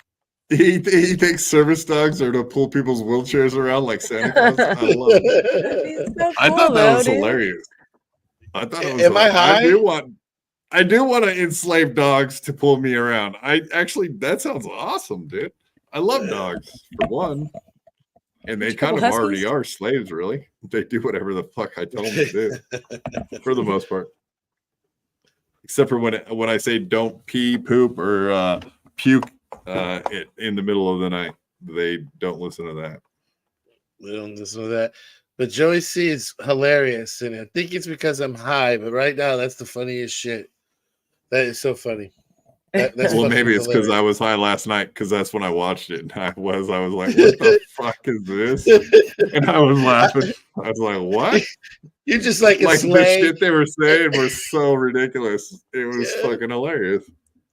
Oh, good job, guys. Good job. Oh, I mean, I did find out today that someone did send them like proof that I did have a service dog application. So I think they actually believed what they were saying, which is weird. But man, true. That's crazy. Why would they ever allow that? Yeah, but I think that would be awesome if you had a picture with you and like a whole bunch of wolves and shit. Huskies, mush. Taking you to Walmart. Taking you to Walmart. Maybe I can race in the Iditarod. Yeah, hell yeah. Fuck yeah, man. Get my own team of dogs. Seriously. I got proof, Quad. You call me a grifter, you fucking no dick limp motherfucker? Huh? Quad. No, I want to know. You're nobody fucking special. I want to know one thing. How does it feel sitting in a wheelchair asking somebody, excuse me, can you change my shitty diaper? Yeah, I imagine being in a wheelchair, you must have a lot of bad moments. Shit in your pants, nobody around, snow outside, and you can't get out to your car because it won't start. I imagine it's got to be really tough to, your phone lines are down and you can't even, go out to the porch to call a neighbor to come in, and you fall in the snow and you're stuck there 3 days. And you called an organization to get a dog to pull you like fucking Santa Claus, and they denied you. You're so cruel. You were cruel when you were a man that walked. You didn't respect senior citizens or the handicap, the reserve spots for handicap. You just parked anywhere. You thought you were, the king of your fucking town as a man that walked. Yet you got to sit there and call me a grifter. You are so out of your depth, Quad Father. I'm a ball washer. Nobody washes balls better than you when it comes to Stuttering John. Nobody. I wasn't John's yes man. If I had something to tell John, I've told him off several times. That's right. He's driving around in a car right now that has license plate that say "baby goat," right? Baby goat. The baby goat saying he wasn't a ball washer. I love it. No, that goes on for like 20 some minutes, and it's fucking brilliant. I mean, it's like it's an hour and 40-minute show, but I listened to 20 minutes of it, and I would say 10 minutes of it made me laugh, honestly. The clip is hilarious. The whole scheme, the whole idea is hilarious. And then they actually believe it. That just I'm gonna not think about it because I'm gonna blow up in laughter later, secretly in a room. Talking about my Santa Claus bit. Yeah, dude, I'm holding it. I have to separate it and compartmentalize it because that I'm gonna have to go in the bathroom or find some little corner and just laugh. Oh, you're not gonna jerk off thinking about me getting pulled around by dogs, are you? No, I'm not there yet. I more I come on the show, more I get desensitized. Maybe I'll be able to do that.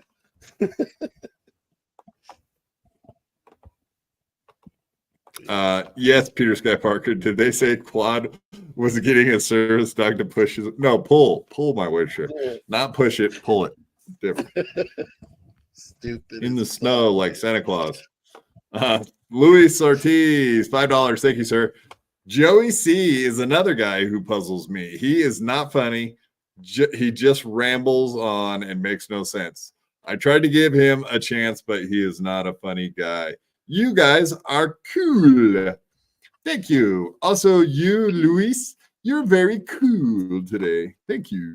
Very cool. Okay. Yes, the $5 you just sent us, that's very cool. The coolest. Very cool. They'll never not make me giggle. Giggle, giggle, giggle. I giggled on No Filter. I fucking laughed at something. Like a little schoolgirl, like a little like Chinese a little schoolgirl. schoolgirl. Yeah, and the chat caught it. It was, dude, it's too much. I gotta, because the shit's too funny, dude. I'll pull you in a will. You're gonna kill me. This is just, and if they really believed it, I want now Joey to take a lie detector test and tell me if he really believed it or is this a gag? Because I need to know. I need no, to like she was saying I have the proof. I know that she was sent a fake application that I allegedly filled. So I do think they actually believe it. Oh, that's the thing. You can get service dogs to pull your wheelchair around, which is fucking great. I want a fucking dog to pull my wheelchair around now. A team of them, of course. We can get the second best thing. Somebody in this community knows how to like do an AI picture of you in your wheelchair being pulled by a pack of fucking dogs. Do it. Do it. Somebody's gotta And do post that, it. please. Post that. Twitter, wherever. Post that shit. Do that. Do it, please. For the love of God, I beg you. That's so stupid, dude. That's killing me. That's too much. That better not be true. Joey, that better not be true. It better be fake. Now I'm upset. All right. 3.5 hours in. I think we did a show. I'm happy with it. If you guys are good, let's call it a day. 3.5 hours. I don't want to do much more than that. All right. How about you, Mr. Jason? There's your. Why didn't that come? Oh, a ticker. Oops. Let me fix that real quick. Boom, boom, boom. Joe Luis Ortiz, $5. You rock, dude. Oh yeah. There's me. Please follow for the love of God. And that's at JBX's God, and Jason Bardo X. If you put that in, you should get the shows. I've got all these lovely people here and more in whatever verse you think we're in. I don't know. God damn it. But yeah, and there's a rock series. We do paranoid, schizophrenic, conspiracies. We do everything to try to make life a little better. It's an escape. So yeah, thanks, bro. And Bobby Nick, we got you right there. Follow Twitch. Yeah, I'm doing the Twitch thing and the Rumble thing. I'm in the lounge tomorrow. I'll be there playing some awesome fucking music videos, and you can make requests as well.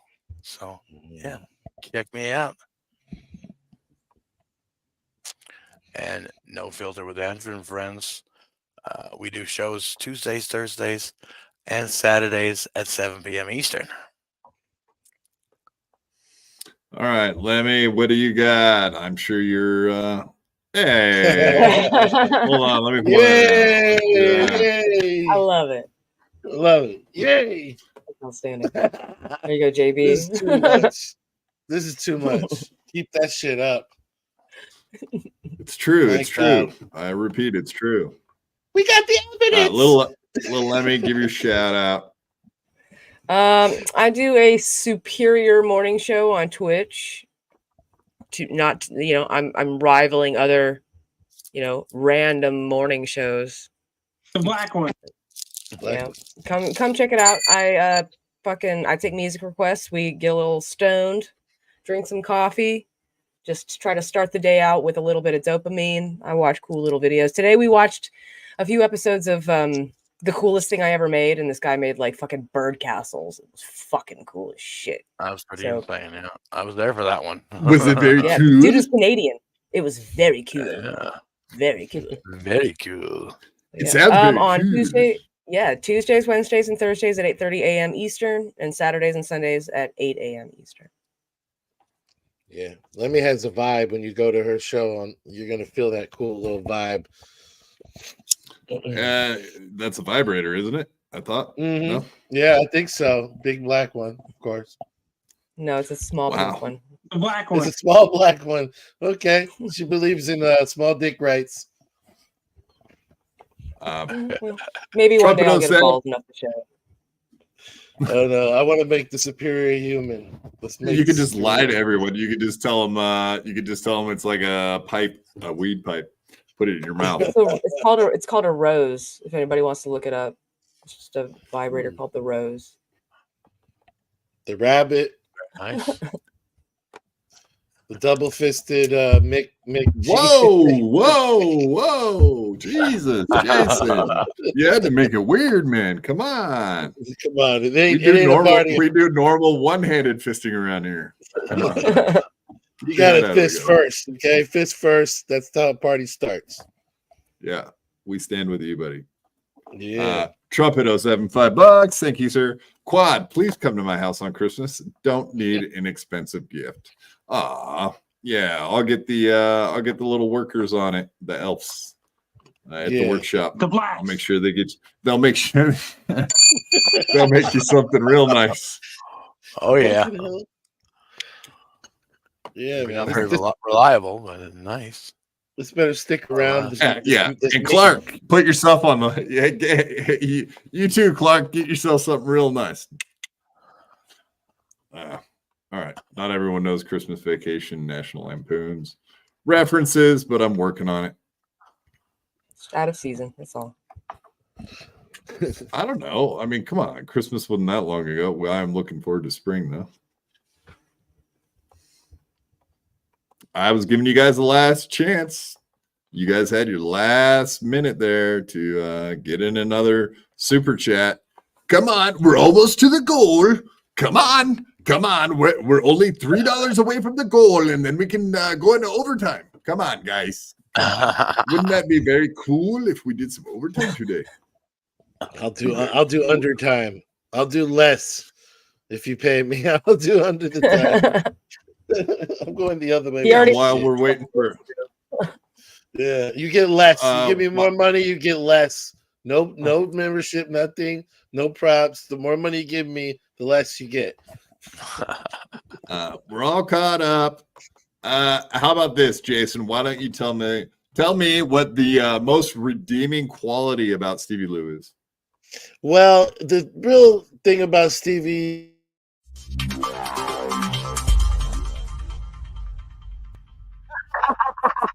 I had to fight my whole life. I could beat you up even if you had 1,000 knives. Even if you had infinity knives, I would punch you up into the air like a kite. I bet you sleep with the night light, cause you're scared of the dark, cause you stink like a fart. Well, I light your fart on fire with my rounds. You think I won't? I do it all the time. I bet I got more money than Jay-Z. Compared to me, Jay-Z is lazy. Plus Beyonce thinks that I'm cute. It's okay, Beyonce, I think you're cute too. I made out with so many girls. Made out with every girl in the world. I might look small, but I'm not. I don't care if you're big, I'll fight you. Well, I do know that I am the baddest of them all. If you ain't about money, then I don't mess with y'all. Y'all think I don't get girls, cause I ain't very tall. If she see my stats, I bet you that she calls. Cause I am the baddest of them all. If you ain't about money, then I don't mess with y'all. Y'all think I don't get girls, cause I ain't very tall. If she see my stats, I bet you that she calls. You know what? Fuck BYB. You get blocked. Have a nice day.